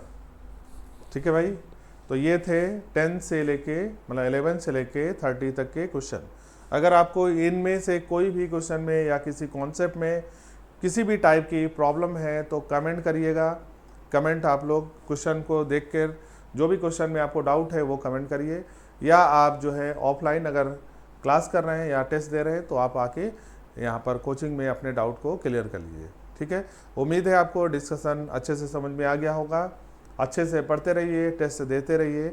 नेक्स्ट पार्ट आपको आरडी सर कराएंगे। Thank you so much. जय हिंद बच्चों। 6 जून को आज FST 2 हम लोगों का शुरू हुआ है और उसका डिस्कशन 1 से लेकर 30 तक आप देख चुके हैं, और अब हम लोग देखेंगे 31 से लेकर के बाकी आगे वाले क्वेश्चन का डिस्कशन। तो ये पहला 31 क्वेश्चन है, ए पार्टिकल ऑफ मास 2 kg। तो देखिए पार्टिकल का मास दिया गया है 2 kg, और इसका ये एक वेलोसिटी टाइम ग्राफ दिया गया है। तो t बराबर 4 पे वेलोसिटी, अब यहाँ पे मेंशन तो नहीं है लेकिन क्लियर है कि यहाँ पे वेलोसिटी 0 है।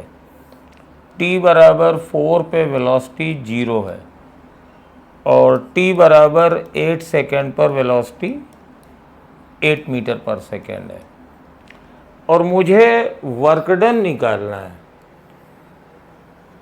तो इसके बहुत सारे तरीके हैं। एक लंबा सा मेथड है जो आप लोगों को सॉल्यूशन में भी दिया गया है।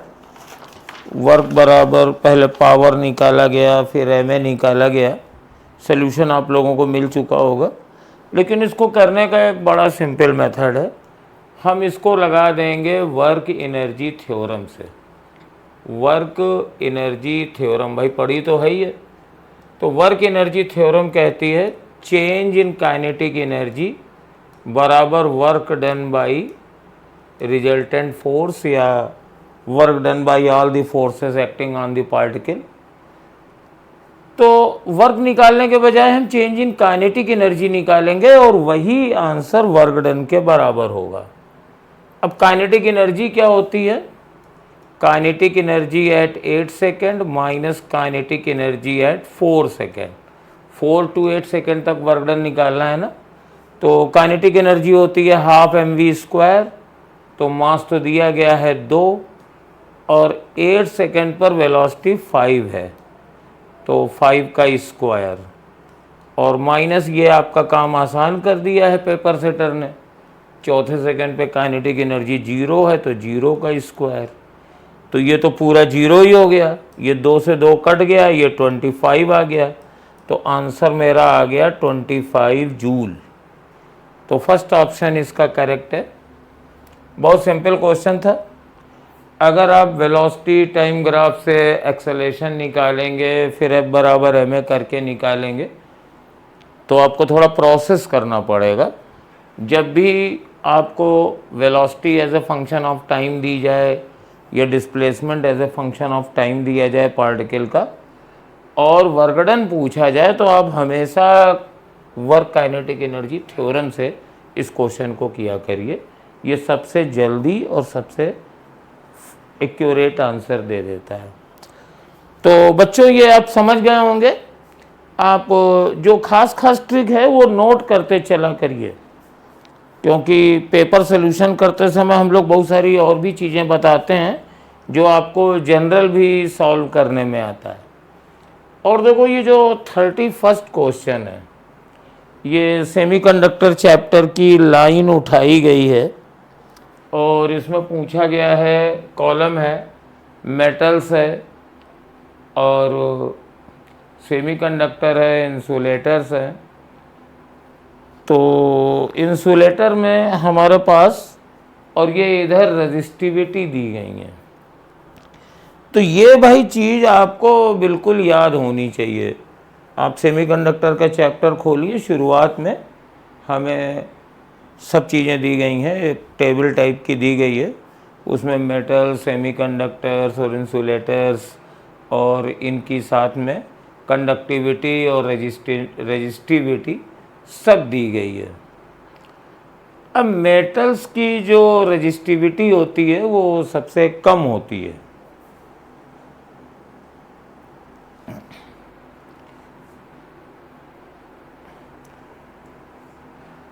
और इंसुलेटर की सबसे ज़्यादा होती है। तो अब देखिए मैच हम कैसे कर रहे हैं। फ्रेंकली स्पीकिंग, मुझे सब कुछ याद रखना संभव नहीं है, इतना ज़्यादा डाटा बच्चों को याद भी रहता है। ये सबसे ज़्यादा रजिस्टिविटी है, तो इंसुलेटर को इससे मिला दिया, यानी शी शुड गो टू 1 और C1 सिर्फ 1 में दिया गया है, तो इसलिए इसका आंसर फर्स्ट वाला सही हो जाएगा। बाकी अगर आपको याद है तो बहुत अच्छी बात है, और याद होना भी चाहिए भाई, नीट तो आपको देना है, मुझे तो देना नहीं है। तो वो डाटा आजकल पूछने लगे हैं फिजिक्स में भी, इसलिए मैं कह रहा हूँ कि NCERT की सारी टेबल्स अब बहुत इम्पोर्टेंट हो गई हैं, क्योंकि ज़्यादातर कॉलम मैचिंग वाले क्वेश्चन पिछले 2 साल से वो जो NCERT में टेबल्स दी गई हैं उन्हीं को उठा के रख देते हैं। जैसे इस साल भी तुम्हें याद होगा कि डायमैग्नेटिक, पैरामैग्नेटिक, इन सब की ससेप्टिबिलिटी का जो टेबल दिया था उसको एज ए ऑब्जेक्टिव पूछ लिया गया था। तो NCERT की टेबल सब इम्पॉर्टेंट हो गई हैं, NCERT के समरी वाले पॉइंट्स इम्पॉर्टेंट हो गए हैं, क्योंकि स्टेटमेंट में वो क्या करते हैं, समरी में जो पॉइंट दिए रहते हैं उन्हीं 2 पॉइंट्स को ले लेते हैं, एक को थोड़ा सा मिसमैच कर देते हैं और वो हो जाता है इसमें। चलिए ये देखिए, ये 33 नंबर का क्वेश्चन है। इस फिगर में 3 सर्किट्स हैं विद आइडेंटिकल बैटरीज। ये बैटरीज के सबके EMF बराबर हैं, तो इनको हम लोग बैटरी का EMF E मान लेते हैं, और कहते हैं कि in the rank the circuits in the decreasing order according to the current. मतलब हमें तीनों में करंट निकालनी पड़ेगी और फिर उनको डिक्रीजिंग ऑर्डर में लगाना है, मतलब सबसे ज़्यादा वाली करंट पहले, फिर उसके बाद और फिर उसके बाद। और 2 कंडीशन दे दी गई हैं, मतलब ये 2 हैं, तो दोनों मैच करानी पड़ेंगी। एक है just after switch is closed, तो अभी तो ओपन है, पहले इसी को देखते हैं। तो जब हम स्विच को क्लोज करेंगे, ये क्लोज कर दिया, तो करंट कैसी जाएगी, ये इंडक्टर है। इंडक्टर के पास प्रॉपर्टी होती है कि ये अपने में से जाने वाली करंट को तुरंत चेंज नहीं होने देती है, तो इसीलिए just after switching on the circuit, जिन जिन ब्रांच में हमारे पास इंडक्टर होगा उसमें से करंट नहीं फ्लो करेगी। तो ये तो एक ही ब्रांच है और इसमें इंडक्टर है, तो I1 बराबर 0 हो गया। ये इनफाइनाइट है, इससे करंट नहीं जा सकती है और बाकी कोई रास्ता ही नहीं है। अब सेकंड वाले सर्किट में हमारे पास इंडक्टर वाली ब्रांच में करंट नहीं जाएगी, लेकिन रेजिस्टेंस वाली में तो जाएगी, और यही I2 है। तो I2 बराबर हो जाएगा E/R। भाई इस R से कोई मतलब नहीं है, सिर्फ यही रेजिस्टेंस रहा सर्किट में, और इसमें भी इंडक्टर से करंट नहीं जाएगी, ये ऐसे ऐसे जाएगी करंट, और I3 बराबर हो जाएगा E/2R। तो अब सबसे ज़्यादा कौन है देखते हैं। I2 सबसे ज़्यादा है, फिर उसके बाद है I3, और उसके बाद है I1, और साथ में I1 की वैल्यू 0 भी है। तो दो ऑप्शन मिले, इसी से चेक कर लेते हैं। तो इसमें I2 greater than I3 greater than I1 है और I1 0 भी है, बिल्कुल मैच कर गया, इसका हमें पता नहीं। अब इसमें देखेंगे तो I2 लेस देन I3 है, तो ये तो हो नहीं सकता है। I2 इक्वल टू I3 है, ये हो नहीं सकता है, और ये भी नहीं हो सकता है, I2 और I3 बराबर नहीं है। तो हमें एक ही बार देखने से आंसर क्लियर हो गया कि इसका सही आंसर फर्स्ट है। लेकिन इसका मतलब ये नहीं है कि हम लोग सेकंड केस देखेंगे नहीं। भाई ये तो प्रैक्टिस चल रही है ना, ये तो बाई चांस हुआ कि हमें बाद वाला चेक ही नहीं करना है और उसी से आंसर मैच कर गया। लेकिन हम लोग लॉन्ग टाइम लेटर यानी t बराबर इन्फिनिटी पर भी करंट को देखेंगे। अब t बराबर इन्फिनिटी पे करंट कैसे देखेंगे? तो t बराबर इन्फिनिटी पे करंट देखने का तरीका ये है, t बराबर इन्फिनिटी पे, कि जब काफ़ी समय पार हो जाता है तो t बराबर 0 पर, जो केस हमने लिया है, just after switching is on, उस समय तो इंडक्टर का रेजिस्टेंस इनफाइनाइट होता है, तो हमने इनफाइनाइट मान लिया और जहाँ जहाँ करंट फ्लो कर सकती थी निकाल लिया। और लॉन्ग टाइम के बाद t बराबर इन्फिनिटी पे इंडक्टर का रेजिस्टेंस 0 होता है। तो अब 0 रेजिस्टेंस मान के, यानी लॉन्ग टाइम के लिए अगर निकालेंगे तो हमारे पास हमें ये मानना पड़ेगा कि इंडक्टर का रेजिस्टेंस 0 है। तो अगर जो लोग नोट कर रहे हों वो इसका स्क्रीनशॉट ले लें, क्योंकि एक ही सर्किट में दो चीज़ अगर करेंगे तो आपको दिक्कत हो जाएगी, कन्फ्यूजन ना हो। तो मैं हट भी जाता हूँ, स्क्रीनशॉट ले लीजिए। ये जो करंट मैंने शो करी है ये स्विच को ऑन करने के तुरंत बाद वाली करी है, और अब मैं इसको मिटा के जो करूँगा बाद वाले टाइम की करूँगा। तो इसको मैंने मिटा दिया, उम्मीद है आपने स्क्रीनशॉट ले लिया होगा। अब इसके बाद फिर देखते हैं, थोड़ा सा कलर चेंज कर लेते हैं।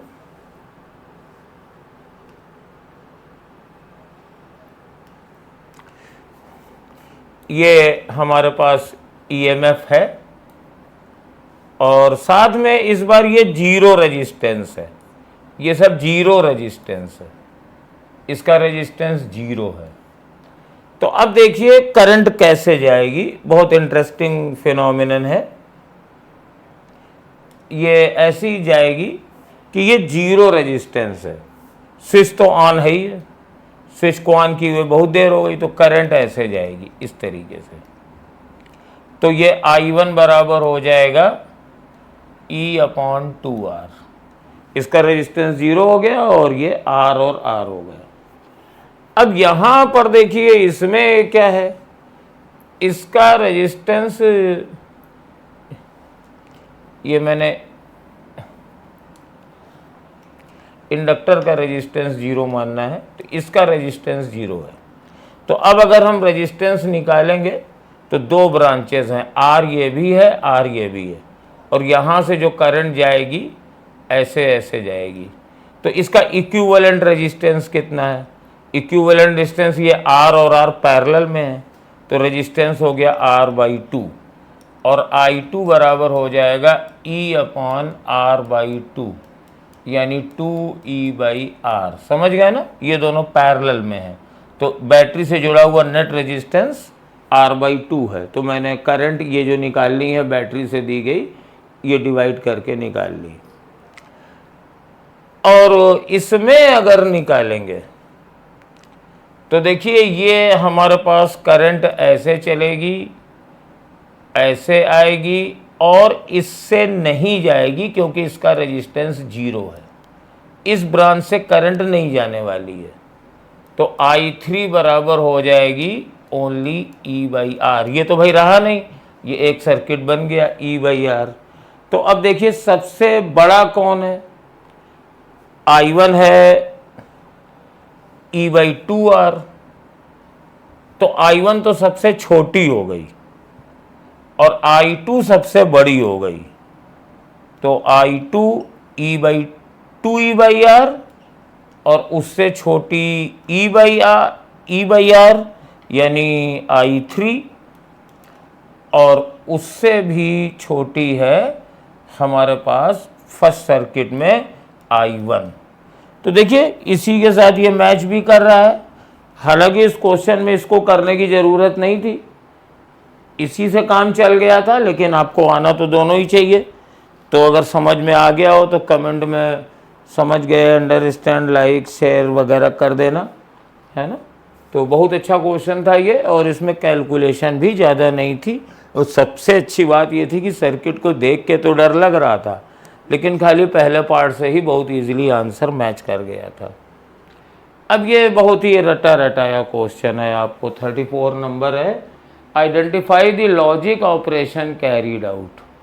तो देखिए ये एक डिफ्यूज्ड एंड नैंड गेट है, तो ये बेटा नॉट गेट के बराबर होता है। ये जितने भी नैंड गेट और नॉर गेट को अगर आप डिफ्यूज कर दें तो ये नॉट गेट होते हैं। जैसे ये है ना, ये ऐसे है, ये 0 है, तो इसको हमने ऐसे भेज दिया। तो देखो अगर यहाँ पे 1 है तो 1 1 जाएगा, तो ये 0 आएगा, और अगर 0 भेजोगे तो ये 0 0 जाएगा, तो ये 1 आ जाएगा। तो डिफ्यूज का मतलब दोनों इनपुट को एक ही से जोड़ दिया। तो पहला तो फंडा ये है कि डिफ्यूज्ड नैंड गेट हो या नॉर गेट हो, ये इक्विवेलेंट होते हैं आर गेट के। तो यानी अगर ये A है तो यहाँ A बार आएगा, ये B है तो यहाँ B बार आएगा। अब ये नॉर गेट है, तो हमारे पास Y बराबर क्या हुआ, A बार प्लस B बार इसका होल बार, ये बन गया A बार प्लस B बार इसका होल बार। और अब हम इसमें डिमॉर्गन्स थ्योरम लगा देंगे। A प्लस B का बार किसके बराबर होता है, A बार डॉट B बार होता है। तो इसको अगर लगाओ तो A डबल बार और यहाँ पे प्लस था तो डॉट हो जाएगा, ये B डबल बार, तो ये हो गया A डॉट B, और A डॉट B का मतलब होता है एंड गेट। अच्छा, अगर तुम लोग इस बूलियन एक्सप्रेशन में अगर आप कंफर्टेबल ना हो, सपोज कर लो ये नहीं आता है समझ में, तो इसको हम लोग विदाउट बूलियन एक्सप्रेशन भी कर सकते हैं। ट्रुथ टेबल बना लीजिए A B और Y। तो अब देखिए हम करने जा रहे हैं, सपोज A बराबर 1 है, B बराबर भी 1 है, तो अगर A 1 है B 1 है तो ये 0 0 हो जाएगा, और 0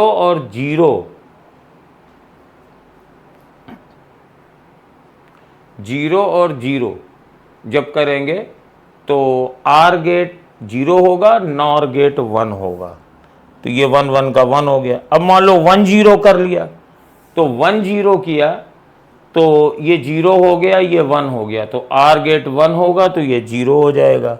इसी तरीके से 0 1 भी 0 हो जाएगा, और अगर 0 0 निकालोगे, ऊपर लिख देते हैं, तो ये 1 1 है और 1 1 का 0 हो जाएगा। तो देखो ये एंड गेट की लॉजिक है, ये सेकंड ऑप्शन इसका सही होगा। बहुत इजी क्वेश्चन था, कई बच्चे तो इसको देख के पहचान गए होंगे, बहुत ही फेमस सर्किट है, लेकिन फिर भी हमने कहा समझा दें आपको। तो ये एंड गेट है, ठीक है ना। तो अब इसके बाद नेक्स्ट क्वेश्चन पे स्विच करें। चलिए ये देखिए, अब ये कंजर्वेशन ऑफ एंगुलर मोमेंटम क्या है, conservation of COAM, conservation of angular momentum का है। A child is standing with folded arms at the centre of a platform rotating about it's central axis, the kinetic energy of the system is K। तो ये कोई platform है और इसके axis पर एक कोई बच्चा खड़ा हुआ है, ये बच्चा बना देते हैं, अच्छा नहीं बन पा रहा है, और ये अपने आर्म्स को ऐसे फोल्ड किए हुए है, मतलब ऐसे मुड़ी हुई आर्म्स हैं। तो इसका मोमेंट ऑफ इनर्शिया कुछ होगा, और सपोज ये आई मोमेंट ऑफ इनर्शिया पूरे सिस्टम का मान लेते हैं। आई माना है मैंने इस सिचुएशन में प्लेटफॉर्म का moment of inertia plus child का मोमेंट ऑफ इनर्शिया, और इसकी काइनेटिक एनर्जी के है, और मान लिया एंगुलर वेलोसिटी ओमेगा है। इसके बाद नेक्स्ट सिचुएशन क्या हुई, यही है प्लेटफॉर्म और ये बच्चा है, लेकिन इसने क्या किया, इस बार अपनी आर्म को ओपन कर दिया लाइक दिस, और ये मान लीजिए कि इसका मोमेंट ऑफ इनर्शिया कितना है, दिया है। Now the child stretches his arm so that moment of inertia of the system become 4 times. तो पहले अगर आई था तो अब 4 आई हो गया है। तो जब मोमेंट ऑफ इनर्शिया बढ़ गया है तो हमने मान लिया नई वाली जो एंगुलर वेलोसिटी है वो ओमेगा डैश हो गई, नई वाली काइनेटिक एनर्जी के डैश हो गई। अब देखिए ये सिचुएशन इतना अच्छा है कि ये जो हमारे पास ऐसे फोल्डेड आर्म थी, फिर मैंने फैलाया, तो इसमें कोई टॉर्क डेवलप नहीं हुआ एक्सिस के अबाउट, क्योंकि जो भी मैंने फोर्स लगाया है ऐसे लगाया है, तो दोनों फोर्सेस एक्सिस से पास होंगे। तो इस केस में टॉर्क बराबर 0 है, और टॉर्क बराबर 0 होने का मतलब है I1 ओमेगा 1 बराबर I2 ओमेगा 2। तो मेरे पास करते हैं 4I इंटू ओमेगा डैश, ये हमें निकालना है, बराबर I इंटू ओमेगा। तो ओमेगा डैश बराबर हो जाएगा ओमेगा बाई 4। तो एंगुलर वेलोसिटी भी पूछ सकता था, वो ओमेगा बाई 4 हो जाएगी। और अब हमें काइनेटिक एनर्जी निकालनी है, तो के डैश अपॉन के बराबर half I dash omega dash का square, kinetic energy half I omega square होती है, हाफ आई ओमेगा स्क्वायर। तो हाफ से हाफ कट गया, तो के डैश बराबर कितना आया, देखो ये के तो ऊपर चला जाएगा। अब देखो आई डैश कितना है, 4I है, और ओमेगा डैश कितना है, ओमेगा बाई 4 है, इसका स्क्वायर, और नीचे ये आई था, ये ओमेगा था स्क्वायर। तो आई से आई कट गया, ओमेगा स्क्वायर से ओमेगा स्क्वायर कट गया, तो ये बना के 4, और नीचे अपॉन में 4 का स्क्वायर आ जाएगा, तो ये स्क्वायर भी कट गया, तो के बाई 4 इसका आंसर हो जाएगा। थर्ड ऑप्शन इसका करेक्ट है। ठीक है, ओके, आगे बढ़ें। देख लीजिए, ये हमेशा याद रखिए कि बच्चा ऐसे कर ले या ऐसे कर ले तो conservation of angular momentum constant रहेगा, क्योंकि टॉर्क 0 है। तो कंजर्वेशन ऑफ एंगुलर मोमेंटम इसका बेसिक चीज है, इसी से सब कुछ निकलेगा। अब आपसे वो ओमेगा भी पूछ सकता है, नया वाला वो भी निकला है, और यहाँ पे काइनेटिक एनर्जी पूछ ली गई है। तो वेरी सिंपल क्वेश्चन, बहुत ही रटा रटाया क्वेश्चन है, और ये थोड़ा सा कैलकुलेशन में आपको हो सकता है दिक्कत लगे। मैं आपको एक टेक्निक भी बताऊंगा। इसमें 2 कोहेरेंट सोर्सेस दिए हुए हैं, और कोहेरेंट का मतलब है there is no phase difference between them and they will interfere each other, और इंटेंसिटी रेशियो दिया गया है I1 upon I2 is equal to 1:4, और मुझे ये निकालना है, इसको बेटा विजिबिलिटी फैक्टर भी कहते हैं, विजिबिलिटी फैक्टर, कभी आपको इसको वी रेशियो भी कह सकते हैं। इसका मतलब होता है I max minus I min upon I max plus I min.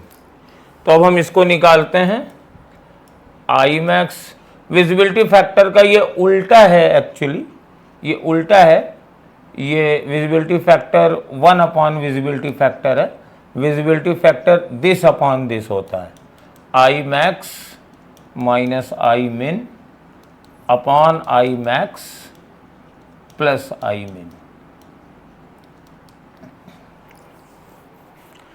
तो हमें निकालना है I max plus I min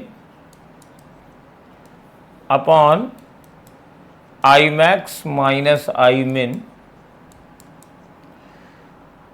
तो अब हमें मालूम होना चाहिए कि अगर इंटेंसिटी रेशियो ये है तो मैक्सिमम इंटेंसिटी और मिनिमम इंटेंसिटी कैसे निकालते हैं। तो हम यहाँ से देखो चलते हैं, I1 अपॉन I2 बराबर 1:4 है, तो मतलब A1 अपॉन A2 बराबर 1/2 आएगा। कैसे आ गया, हमें मालूम है I proportional to A square, तो I1 upon I2 is same as A1 square, ये A1 square upon A2 square के बराबर भी है। तो मेरे पास ये हमारे पास A1 अपॉन A2 1/2 आ गया है। और देखो ये मैक्सिमम इंटेंसिटी है, तो इसको भी हम थोड़ा सा सरल कर लेंगे, मिनिमम इंटेंसिटी से हम डिवाइड कर देते हैं दोनों में।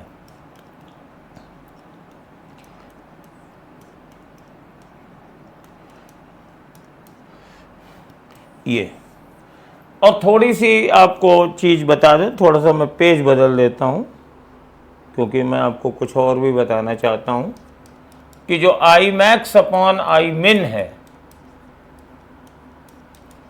वो मैक्सिमम एम्पलीट्यूड ए मैक्स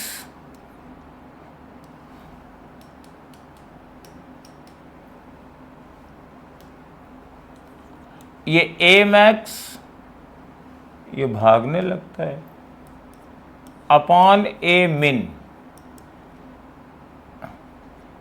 इनके स्क्वायर के रेशियो के बराबर होता है। और ए मैक्स अपॉन ए मिन ये बेटा A1 plus A2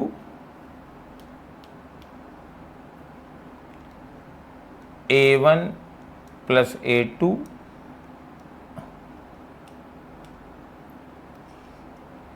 upon A1 minus A2 के रेशियो के बराबर होता है।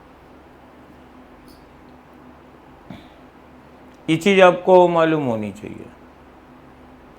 कैसे ये होता है, तो फार्मूले से आ जाता है, ए स्क्वायर बराबर होता है A1 square plus A2 square plus 2A1 A2 into cos of उनके बीच का फेज डिफरेंस। तो ये मैक्सिमम तब होगा जब cos फाई 1 होगा, तब ये A1 प्लस A2 का होल स्क्वायर हो जाएगा।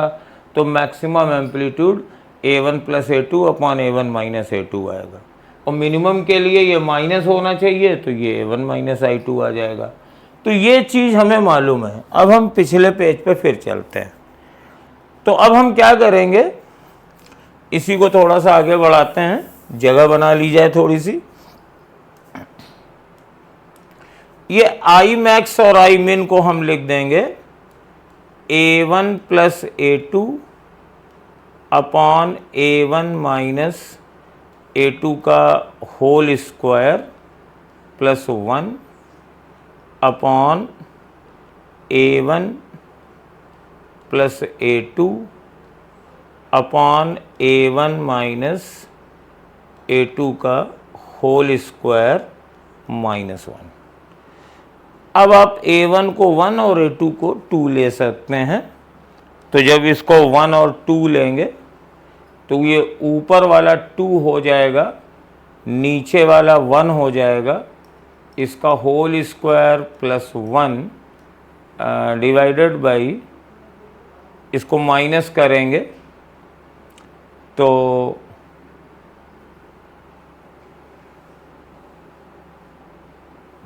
ये 1 और 2 है, तो ये 3 आ जाएगा। और नीचे आ जाएगा 3 अपॉन 1 A1 प्लस A2, तो 1/2, और नीचे आ जाएगा 1, इसका होल स्क्वायर माइनस 1। तो ये क्या बना, 9 प्लस 1 और 9 माइनस 1, तो ये कितना आ गया, 10/8 आ गया। अब यहाँ पे थोड़ा सा तुम्हें ये है, 10/8 तो सही है, लेकिन अगर हम 10/8 को काट दें तो ये 5/4 भी होगा, यानी ये भी सही ये भी सही। तो हमारा करेक्ट आंसर ये सेकंड वाला हो जाएगा, बोथ 1 and 2। ये क्वेश्चन कई बच्चों ने कर लिया होगा, लेकिन जल्दबाजी में वो फर्स्ट टिक कर आए होंगे, क्योंकि 10/8 मिला दिया, लेकिन वो भूल गए कि 5/4 भी वही है। तो इसका आंसर सेकंड आ जाएगा। तो बहुत अच्छा क्वेश्चन था, बहुत ही परंपरागत ट्रेडिशनल क्वेश्चन था। ये निकालना कई लोगों को आता है, लेकिन इसके बावजूद हम लोग इसको गलत भी कर सकते हैं अगर ध्यान न दें। नेक्स्ट क्वेश्चन पे आइए। ये थ्योरी का क्वेश्चन है, और इस टाइप के क्वेश्चंस को करते समय पूरे केसेस हमें याद होने चाहिए। Which of the following is incorrect statement for a real object. मतलब ये रियल ऑब्जेक्ट की बात कर रहे हैं। वर्चुअल ऑब्जेक्ट भी होते हैं जब लेंस या मिरर पे कन्वर्जिंग रेज डाली जाए, लेकिन वर्चुअल ऑब्जेक्ट की हमको बात नहीं करनी है। The magnification produced by a convex mirror is always less than और इक्वल टू 1। तो कॉन्वेक्स मिरर के केस में आप जानते हैं कि हमारे पास ये इमेज रियल ऑब्जेक्ट है तो इधर ही होगा, और ये कहीं मान लो इन्फिनिटी पे होगा, और कॉन्वेक्स लेंस की फोकल लेंथ पॉजिटिव होती है। तो मिरर के लिए 1/u + 1/u v + 1/u बराबर 1/f, where f is a positive number. और अगर u इन्फिनिटी है तो v की वैल्यू f के बराबर हो जाएगी। और इस केस में बहुत छोटी सी इमेज बनेगी। मैग्निफिकेशन होता है v/u के बराबर आता है मिरर के लिए। तो ये माइनस है, तो u तो मेरा निगेटिव ही है और v पॉजिटिव है, तो हमारे पास +0 आएगा, बहुत छोटी है। और जैसे जैसे ये इमेज पास आती जाएगी, इसका साइज बढ़ता जाएगा, ये इधर आती जाएगी। सपोज हम u बराबर 0 रख दें, u बराबर 0 रख दें, तो ये 0 रख देंगे तो 1/v + 0 बराबर 1/f।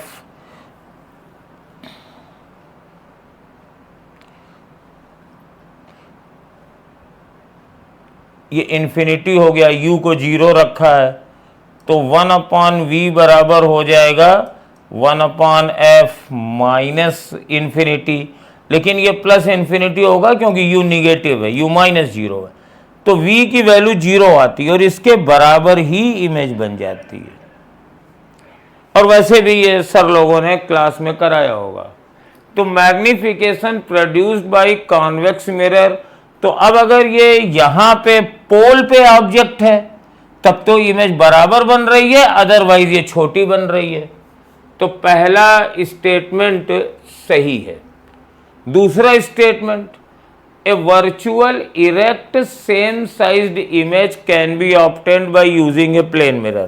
तो ये तो सब लोग जानते हैं कि अगर इसके सामने रियल ऑब्जेक्ट है तो इसकी इमेज वर्चुअल बनेगी, सेम डिस्टेंस पर बनेगी, इरेक्ट बनेगी और सेम साइज की बनेगी। तो दूसरा वाला भी सही है। A virtual erect magnified image can be formed using a concave mirror. तो अब अगर हमने कॉनकेव मिरर ले लिया है और इसके सामने एक हमें कैसी इमेज चाहिए, वर्चुअल चाहिए, बड़ी चाहिए, और मैग्निफाइड मतलब साइज में बड़ी वाली इमेज चाहिए। तो हमें मालूम है कि अगर कॉनकेव मिरर में फोकस और पोल के बीच में ऑब्जेक्ट रहता है तो मेरे पास इमेज कैसी बनती है, ऐसी, और ये ऐसी। तो मेरे पास ये इधर जा कर के बन जाती है वर्चुअल स्पेस में। तो ये वर्चुअल इरेक्ट मैग्निफाइड इमेज बनती है, ये भी सही है। A real inverted same sized image can be formed using a convex mirror. तो ये गलत हो गया, क्योंकि अगर रियल ऑब्जेक्ट है तो कॉन्वेक्स मिरर हमेशा वर्चुअल इमेज प्रोड्यूस करता है। हाँ, अगर वर्चुअल ऑब्जेक्ट हो तो केसेस और खुल जाते हैं, बट उसकी हमें बात नहीं करनी है क्योंकि हमें मालूम है कि हमारा ऑब्जेक्ट रियल है। तो इसका फोर्थ ऑप्शन गलत है, इनकरेक्ट है, और हमें इनकरेक्ट स्टेटमेंट ही बताना था, बाकी 3 तो सही हैं। तो ये 3 सही हैं और हमें गलत वाला बताना है, तो मेरा आंसर हो जाएगा 4th वन। ठीक है भाई, चलिए अब दूसरा ये असर्शन रीजन का क्वेश्चन है, IV कैरेक्टरिस्टिक क्या होती है?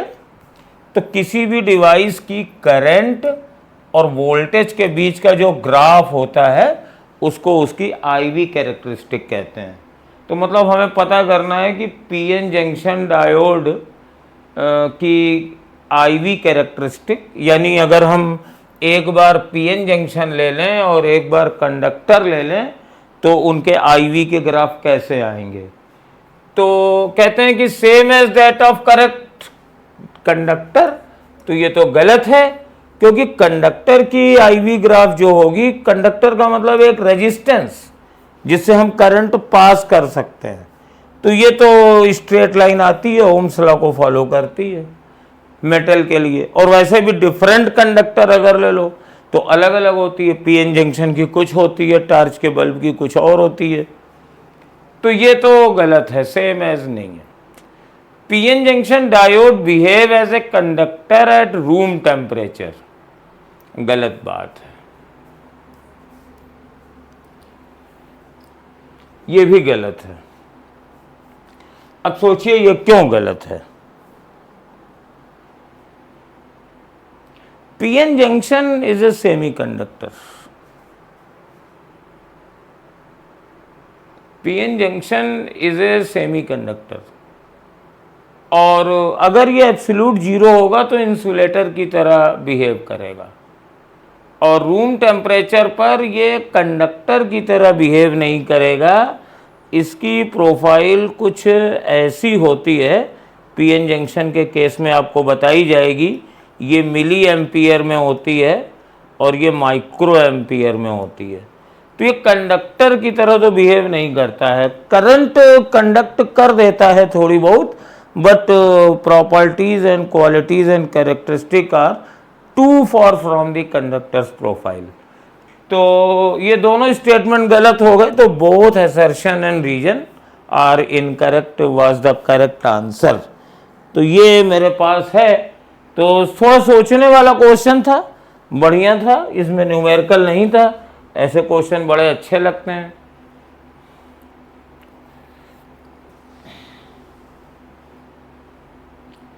ये थोड़ा सा अच्छा क्वेश्चन है।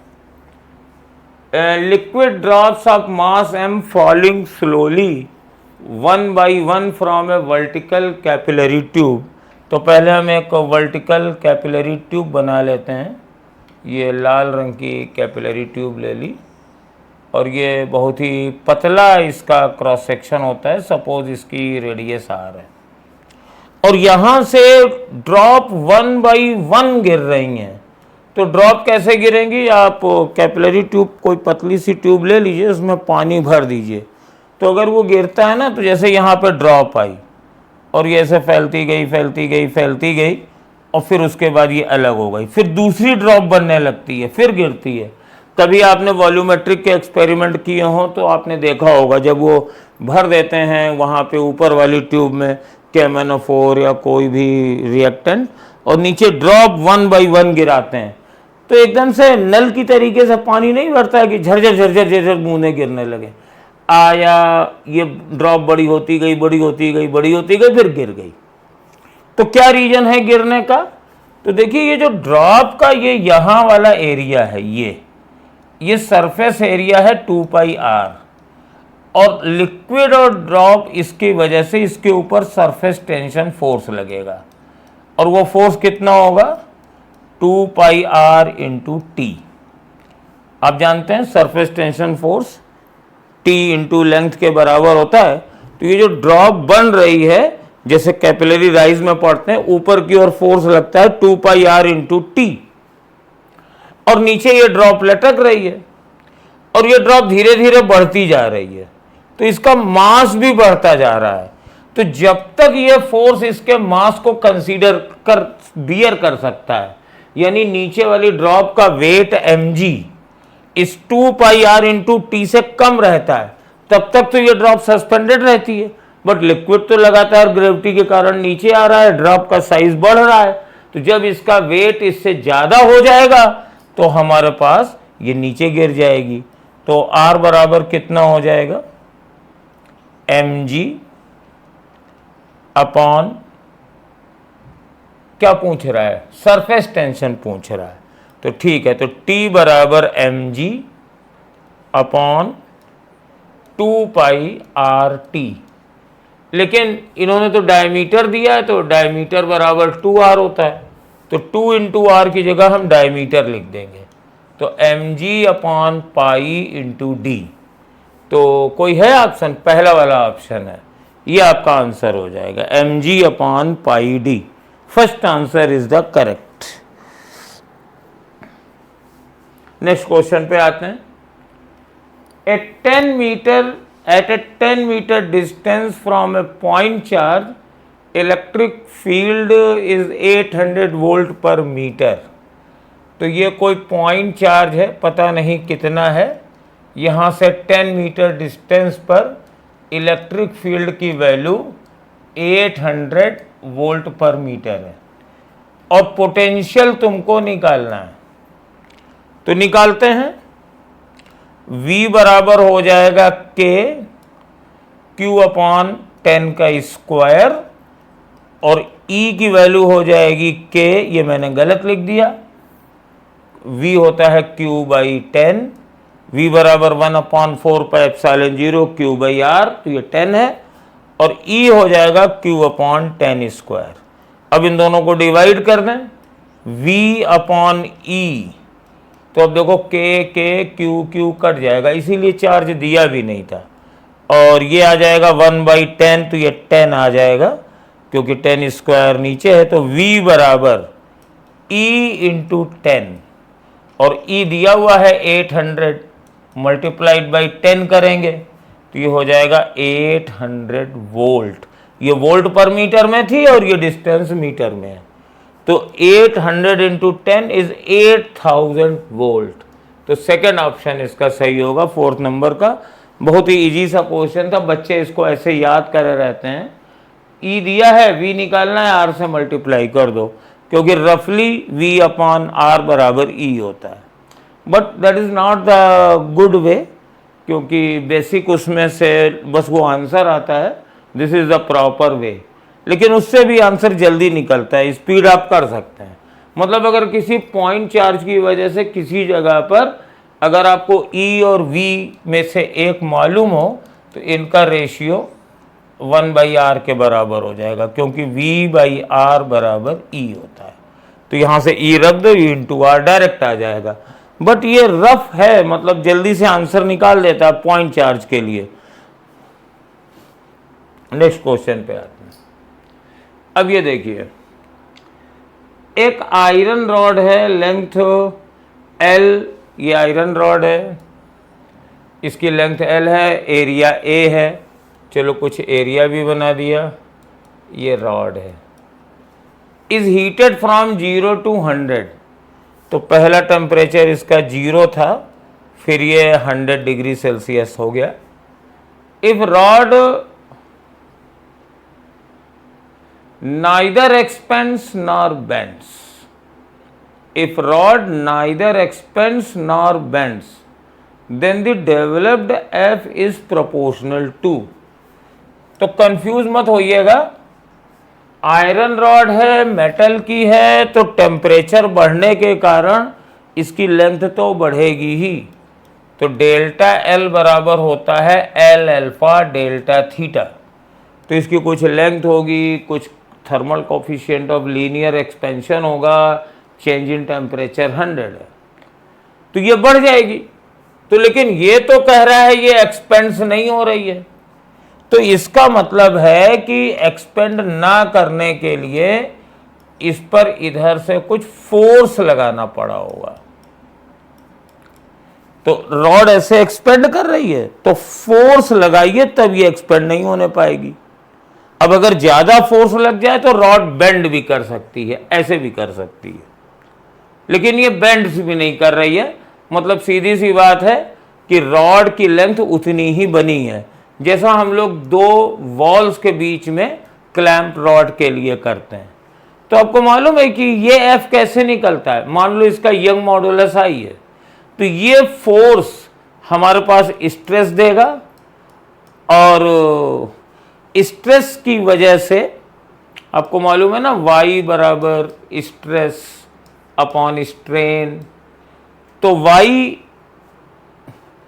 तो स्ट्रेस बराबर y इंटू स्ट्रेन, ये, और स्ट्रेन इसको देनी पड़ेगी। कैसे? रॉड की लंबाई तो बढ़ी नहीं, भूल मत करिए, बढ़ी है, थर्मल एक्सपेंशन की वजह से बढ़ी है, और जितनी बढ़ी है डेल्टा एल उतना ही इस फोर्सेस ने अंदर की ओर कर दिया है। तो स्ट्रेस लिया जाएगा, स्ट्रेन लिया जाएगा y delta L upon L. जितना एक्सपेंशन थर्मल एक्सपेंशन की वजह से होगा उतना ही कंप्रेशन ये फोर्स कर देंगे। इसको हम लोग थर्मल स्ट्रेस कहते हैं, y delta L by L.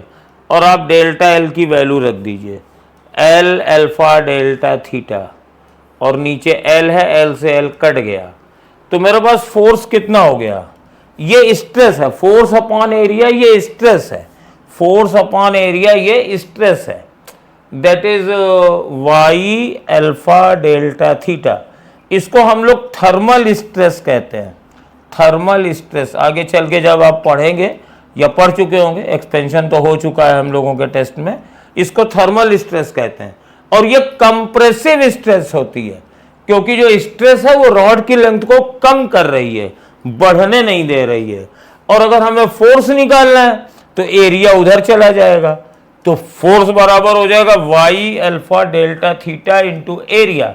अब देखो इसमें यार कहीं लेंथ तो आई नहीं है, तो L की बराबर 0 वाला ऑप्शन हो जाएगा, क्योंकि लेंथ आई नहीं है। लेंथ अगर आता तो जो पावर होती उसके प्रोपोर्शनल ले लेते, आई ही नहीं तो L की पावर 0 मानो। इसको लिख सकते हैं ना, L की पावर 0, और किसी भी चीज की पावर 1 होती है। तो दैट मीन्स ये थर्मल जो फोर्स है that does not depend upon its length. Okay, तो उम्मीद है आपको समझ में आ गया होगा, कंसेप्ट बढ़िया था ये। और ये देखिए, ये यहां पे चार्ज रखा हुआ है और इसकी वजह से इलेक्ट्रिक फ्लक्स थ्रू क्यूब निकालना है।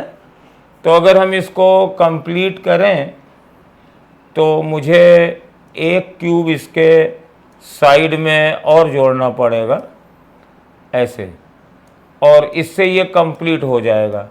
तो this Q is distributed in this two, तो टोटल फ्लक्स होगा क्यू अपॉन एप्सिलॉन 0, आधा इससे जाएगा आधा इससे जाएगा, तो इसका आंसर हो गया क्यू अपॉन 2 एप्सिलॉन 0। इसको कई लोग सॉलिड केमिस्ट्री के इफेक्टिव चार्ज से भी कहते हैं कि अगर चार्ज जैसे यहाँ पे रखा हुआ है मान लो कॉर्नर पे, तो इसका Q/8 पोर्शन अंदर मालूम जाता है, क्योंकि इसको कवर करने के लिए मुझे 8 क्यूब लगाने पड़ेंगे।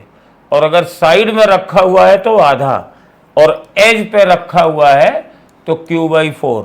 जैसे मान लो ये एक क्यूब दिया हुआ है, ये एक क्यूब दिया हुआ है, यहाँ पे एक चार्ज मैंने Q1 रख दिया, इस साइड पे मैंने Q2 रख दिया, और इस फेस पे Q3 रख दिया। कहा इससे टोटल फ्लक्स कितना जा रहा है, तो इसका 1/8 हिस्सा लिया जाएगा Q1/8, और इस ये साइड पर है तो इसका 1/4 हिस्सा लिया जाएगा Q/4, और इसका आधा हिस्सा लिया जाएगा Q3/2 divided by epsilon 0। Solve कर लेंगे।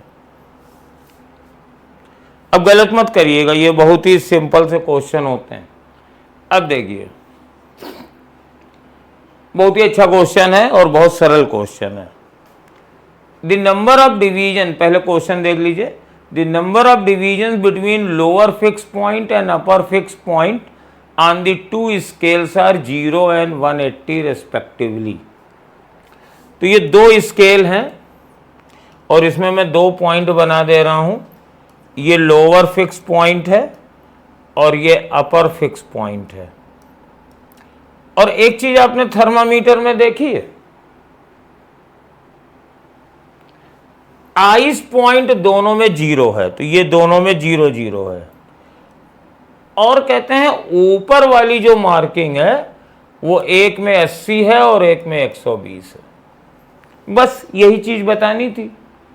अब इस एक्स स्केल में टेम्परेचर 15 है, यस, तो वाई स्केल पे क्या होगा, तो इसका फॉर्मूला लिख देते हैं, आप जानते हैं x माइनस 0, कोई भी टेम्परेचर, मान लो यहाँ x है यहाँ y है, तो x minus lower point upon upper point minus lower point, y minus lower point upper point minus lower point, तो x अपॉन 80 बराबर y अपॉन 120, तो मेरे पास y बराबर हो जाएगा 120 अपॉन 80 इंटू एक्स। अब ये टेम्परेचर मेरे पास 15 है तो रख दीजिए, तो 120 अपॉन 80 इंटू 15, 40 से काट दीजिए, 40 दूनी 80 और 40 तिहाई 120, तो 45/2 हो गया, और ये कितना होगा 22.5 डिग्री सेल्सियस। तो बस यहाँ पे एक्स वाई स्केल वाली बात है, और ये बहुत ही बढ़िया क्वेश्चन था। It is very good question, और उम्मीद है आपको समझ में भी आ गया होगा। अब हम लोग नेक्स्ट क्वेश्चन पे चलते हैं, क्वेश्चन नंबर 44। और देखिए ये बहुत ही सिंपल क्वेश्चन है, इसमें कोई भी दिक्कत वाली बात नहीं आ रही है। और इसमें कैसे करेंगे, light travels through a glass plate, एक कोई ग्लास प्लेट है, इसकी थिकनेस t है, रिफ्रैक्टिव इंडेक्स म्यू है, c is the speed of light in vacuum है, time taken by light to travel this thickness. तो अगर यहाँ पे कोई लाइट रे भेजी जाए तो उसको ऐसे चलने में कितना टाइम लगेगा। तो ठीक है, यहाँ पे वेलोसिटी v मान लेते हैं, ये तो वैक्यूम में स्पीड है ना, तो हमने मान लिया speed of light in plate is v। तो टाइम कितना लगेगा, थिकनेस t है तो ये t अपॉन v लगेगा। इसको मैं टाइम लिख देता हूं क्योंकि थिकनेस भी t कर दी है, तो कंफ्यूज मत होइए। तो ये डिस्टेंस जो ट्रेवल करेगी लाइट वो थिकनेस t के बराबर होगी, इसमें स्पीड v है। और आप जानते हैं म्यू की डिफिनीशन से, म्यू बराबर होता है c अपॉन v, तो v बराबर हो जाएगा c बाई म्यू, तो ये हो जाएगा t upon c by mu, तो ये आ जाएगा म्यू t बाई c। और इसको भी आगे चल के जब आप लाइट पढ़ेंगे तो आप जानेंगे कि ये जो म्यू t है इसको हम लोग ऑप्टिकल पाथ कहते हैं। ऑप्टिकल पाथ, जब लाइट यहाँ से यहाँ तक चलती है तो ज्योमेट्रिकल पाथ तो वो t चली है, उसकी लेंथ t है, लेकिन optical path mu into t है। और जब इंटरफेरेंस वगैरह के अच्छे क्वेश्चन होते हैं तो ऑप्टिकल पाथ को हम लोग बहुत ही इंटेलिजेंटली यूज़ करते हैं, जो आगे आने वाले टेस्टों में और जब चैप्टर पढ़ेंगे तो आप लोग देखेंगे। अब ये देखिए, ये एक बहुत पुराना क्वेश्चन है। ये मेरे पास कोई वुडन फ्लोर है, तो मैं चलो ये वुडन फ्लोर हमने मान लिया, और इसके बाद यहाँ पे एक चक्कू गिराया गया h हाइट से, तो चक्कू बना लेते हैं, सफ़ेद रंग का चमचमाता चक्कू है, h हाइट से गिराया गया। अब चक्कू है तो अंदर धंसेगा, और अंदर धंसेगा तो कुछ नीचे भी जाएगा, तो नीचे डिस्टेंस s हो गई। गिराइए, लीजिए आप ऐसे चक्कू गिराइए, तो h से गिरा और कुछ नीचे तक चला गया, तो h से गिरा है, यहाँ इसकी वेलोसिटी 0 थी और यहाँ पे भी इसकी वेलोसिटी 0 है, लेकिन यहाँ पर इसके पास कुछ वेलोसिटी है। अब पूछ क्या रहे हैं, ब्लेड्स पेनिट्रेट डिस्टेंस s, ठीक है, एवरेज रेजिस्टिव फोर्स, ठीक है। तो जब यहां से यहां तक नीचे आ गया है, यहां से यहां तक नीचे आ गया है, तो एक्सेलरेशन कितना है, मतलब रिटार्डेशन होगा, तो 0 बराबर v माइनस a। लेकिन यहाँ पे तो हमारे पास डिस्टेंस है, तो 0 स्क्वायर बराबर v स्क्वायर माइनस 2as, तो एक्सेलरेशन बराबर हो जाएगा v स्क्वायर अपॉन 2s। अब V की वैल्यू हम लोग रख देंगे। ये V कितना है, यहां से गिरा था, तो V स्क्वायर बराबर, अब इसके लिए लगा रहे हैं, जब यहां फ्री फॉल करेगा तो एक्सेलेरेशन नीचे की ओर है, तो G, तो 0 स्क्वायर प्लस 2GH, तो हम लोग एक्सेलरेशन में V स्क्वायर रख दें, 2GH अपॉन 2S, तो 2 से 2 कट गया, तो एक्सेलरेशन आ गया GH अपॉन S। अब इसी को मास से मल्टीप्लाई मत कर देना, यही गड़बड़ करते हैं। जब ये इतने में गिर रहा था तो चक्कू के पास दो फोर्स थे, एक तो उसका वेट mg था और दूसरा ये वाला फोर्स चक्कू लगा रहा था, जिसकी वजह से वेलोसिटी ये नीचे लगी, जिसकी वजह से रिटार्डेशन हुआ।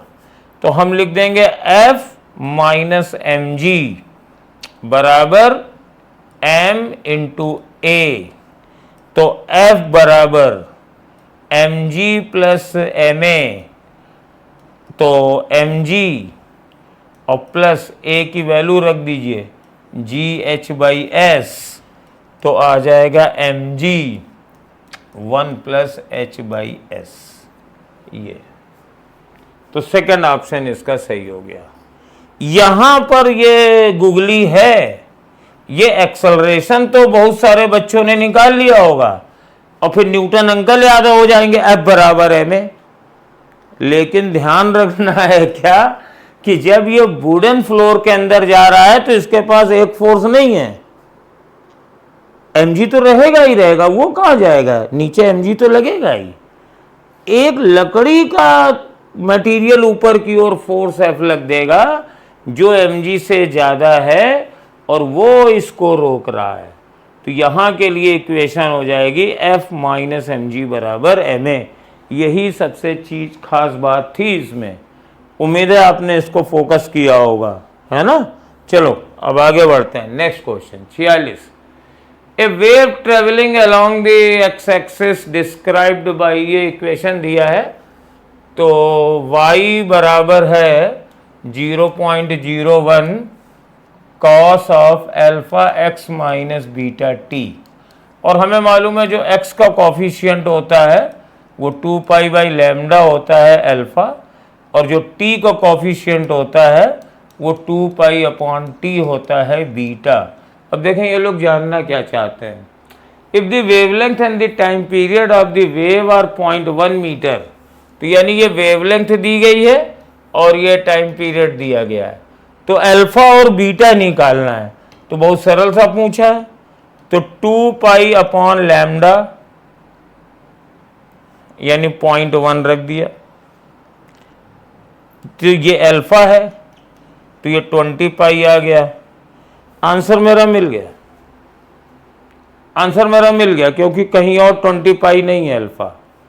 लेकिन फिर भी हम लोग बीटा निकालते हैं, तो बीटा बराबर 2 pi upon 4, time period 4 second है, तो पाई बाई 2 यानी पाई बाई 2 मतलब पाई अपॉन 2.0, ये बीटा निकल आया। तो चौथा ऑप्शन आपका सही है, हालांकि आंसर आपका अल्फा से ही निकल गया था। ज़्यादातर क्वेश्चन नीट में मैंने देखे हैं और यहाँ पे भी यही है कि अगर दो चीज़ें पूछी हैं तो कोई एक निकाल लो तो आंसर मैच कर जाता है। अच्छा जब होता तो एक आध जगह और 20 पाई दिया रहता, तब ये थोड़ा सही रहता, लेकिन वो दिया नहीं गया। चलो कोई बात नहीं, अच्छा है। अब ये 47 देखो, potential difference across the terminal of the battery shown in figure.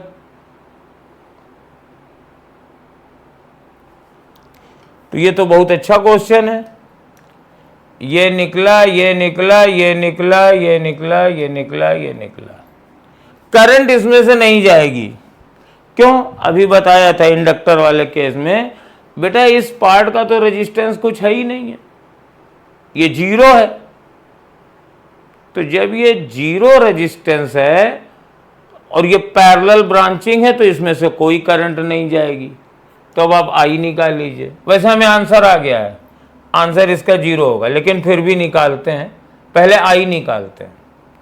तो अगर आई निकालते हैं तो आई बराबर हो जाएगा 15/1, ठीक है, यानी 15, और ये सेल करंट दे रहा है तो पोटेंशियल डिफरेंस V बराबर E माइनस आई आर, तो 15 माइनस 15 और R की वैल्यू 1, तो 0 आ गया। इसका आंसर 0 है, 0 इसका करेक्ट आंसर है। और जब भी कोई सेल शॉर्ट सर्किट होता है, जैसे इसको शॉर्ट सर्किट किया गया है, तो देख के बता दीजिए कि इसका पोटेंशियल डिफरेंस 0 होगा। शॉर्ट सर्किट में पोटेंशियल डिफरेंस 0 होता है। अब देखिए ये 48वां क्वेश्चन, एस एन एच बराबर u plus a by two two n minus one is dimensionally wrong. ये सही स्टेटमेंट नहीं है, ये गलत है, क्योंकि ये फॉर्मूला डायमेंशनली करेक्ट है। और इसका मैं एक आपको शॉर्टकट बता दूं कि अगर कोई भी फॉर्मूला ऐसा है जिसको आप अच्छी तरीके से यूज कर रहे हो, उससे आंसर निकाल रहे हो, ये वही स्ट्रेट लाइन का फॉर्मूला है कि nth सेकेंड में चली गई डिस्टेंस हमारे पास u plus a by two two n minus one से दी जाती है। तो ये फॉर्मूला फिजिकली सही है, हम यूज करते रहे हैं और आंसर भी सही आता है, तो ये डायमेंशनली रॉन्ग हो ही नहीं सकता। कोई भी फिजिकली करेक्ट फॉर्मूला, जैसे एस बराबर u t plus half a t square है, या वी स्क्वायर बराबर यू स्क्वायर प्लस 2as है, या टी बराबर 2 pi under root L upon g है, कोई फार्मूला ले लो, अगर वो फिजिकली सही है, उसको तुम यूज कर रहे हो, उससे आंसर निकाल रहे हो, तो डायमेंशनली रॉन्ग हो ही नहीं सकता है। Dimensionally correct formula physically wrong हो सकता है, लेकिन फिजिकली करेक्ट फॉर्मूला कभी भी डायमेंशनली रॉन्ग नहीं हो सकता है। और दूसरा, astronomical unit of length is greater than paralytic second, तो ये भी गलत है।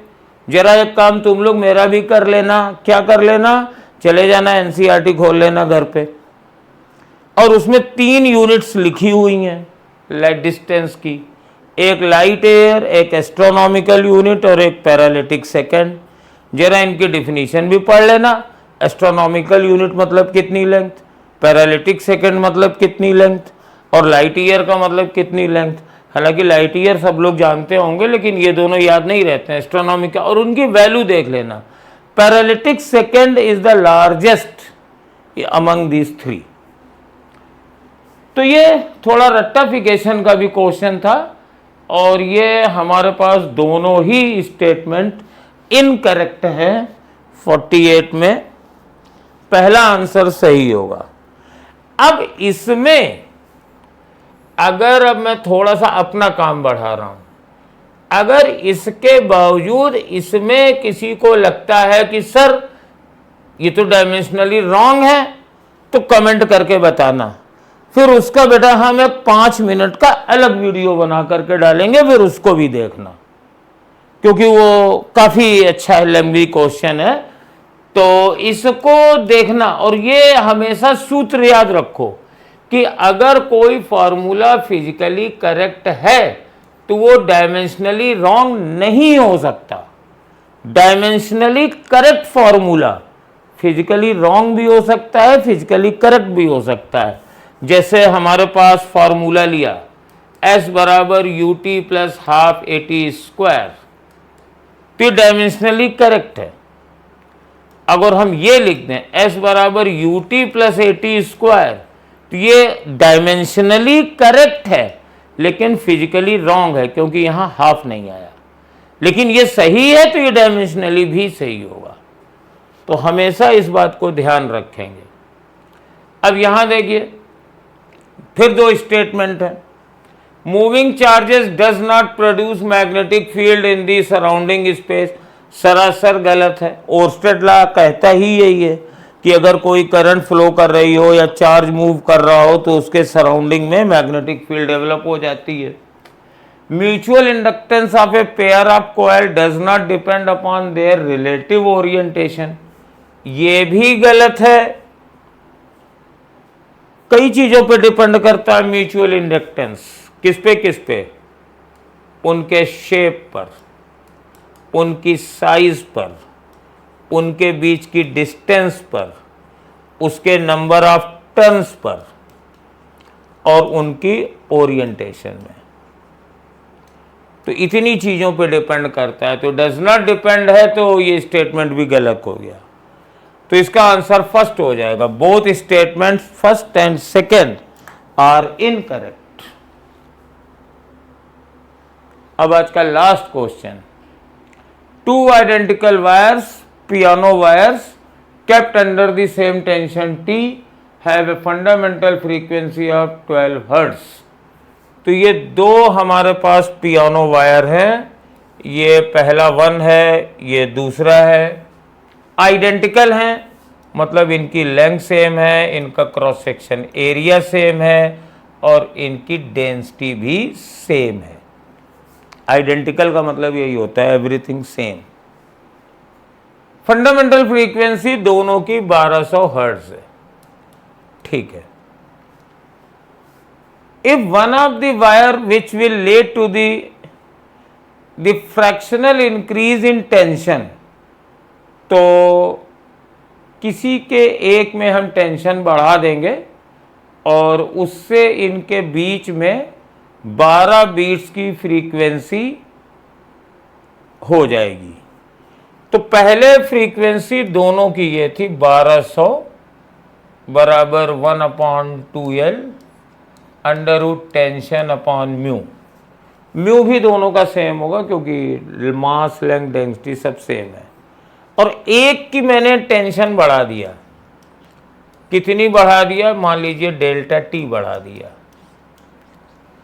तो अब ये 12 बीट्स देने लगा। अब देखो टेंशन बढ़ा है तो ये बढ़ जाएगा, तो ये कितना हो जाएगा, 1212 हो जाएगा, 12 बीट्स पर सेकेंड।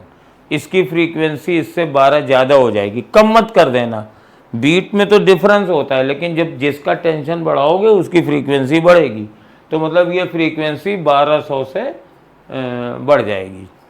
अब इन दोनों को डिवाइड कर दो, under root T plus delta T upon under root T बराबर 1212, तो ये 1212 अपॉन 1200।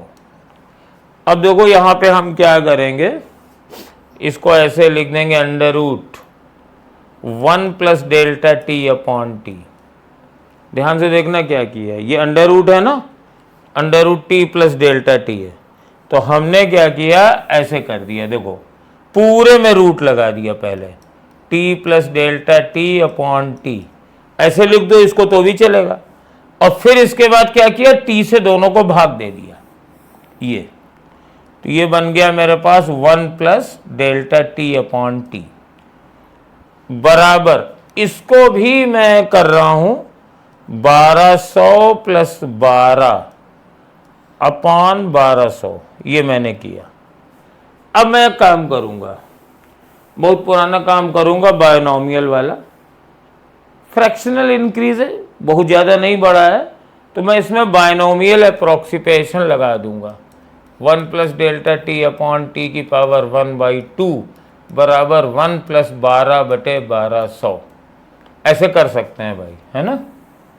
ये अब देखो क्या कर रहे हैं, आपको मालूम है ना बायनोमियल में 1 प्लस एक्स की पावर n बराबर होता है 1 प्लस एन एक्स, तो इसको वही लगा दो, 1 प्लस ये n है तो half delta T upon T बराबर 1 प्लस 12/1200।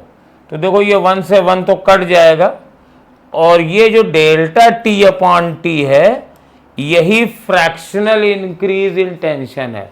फ्रैक्शनल इंक्रीज यही है, डेल्टा टी बाई टी, और वो किसके बराबर है, ये 1 तो कट ही गया, ये 2 ऊपर चला जाएगा, 2 इंटू और ये नीचे 1/100 आ जाएगा, तो 2/100 का मतलब 0.02, ये आंसर आ गया।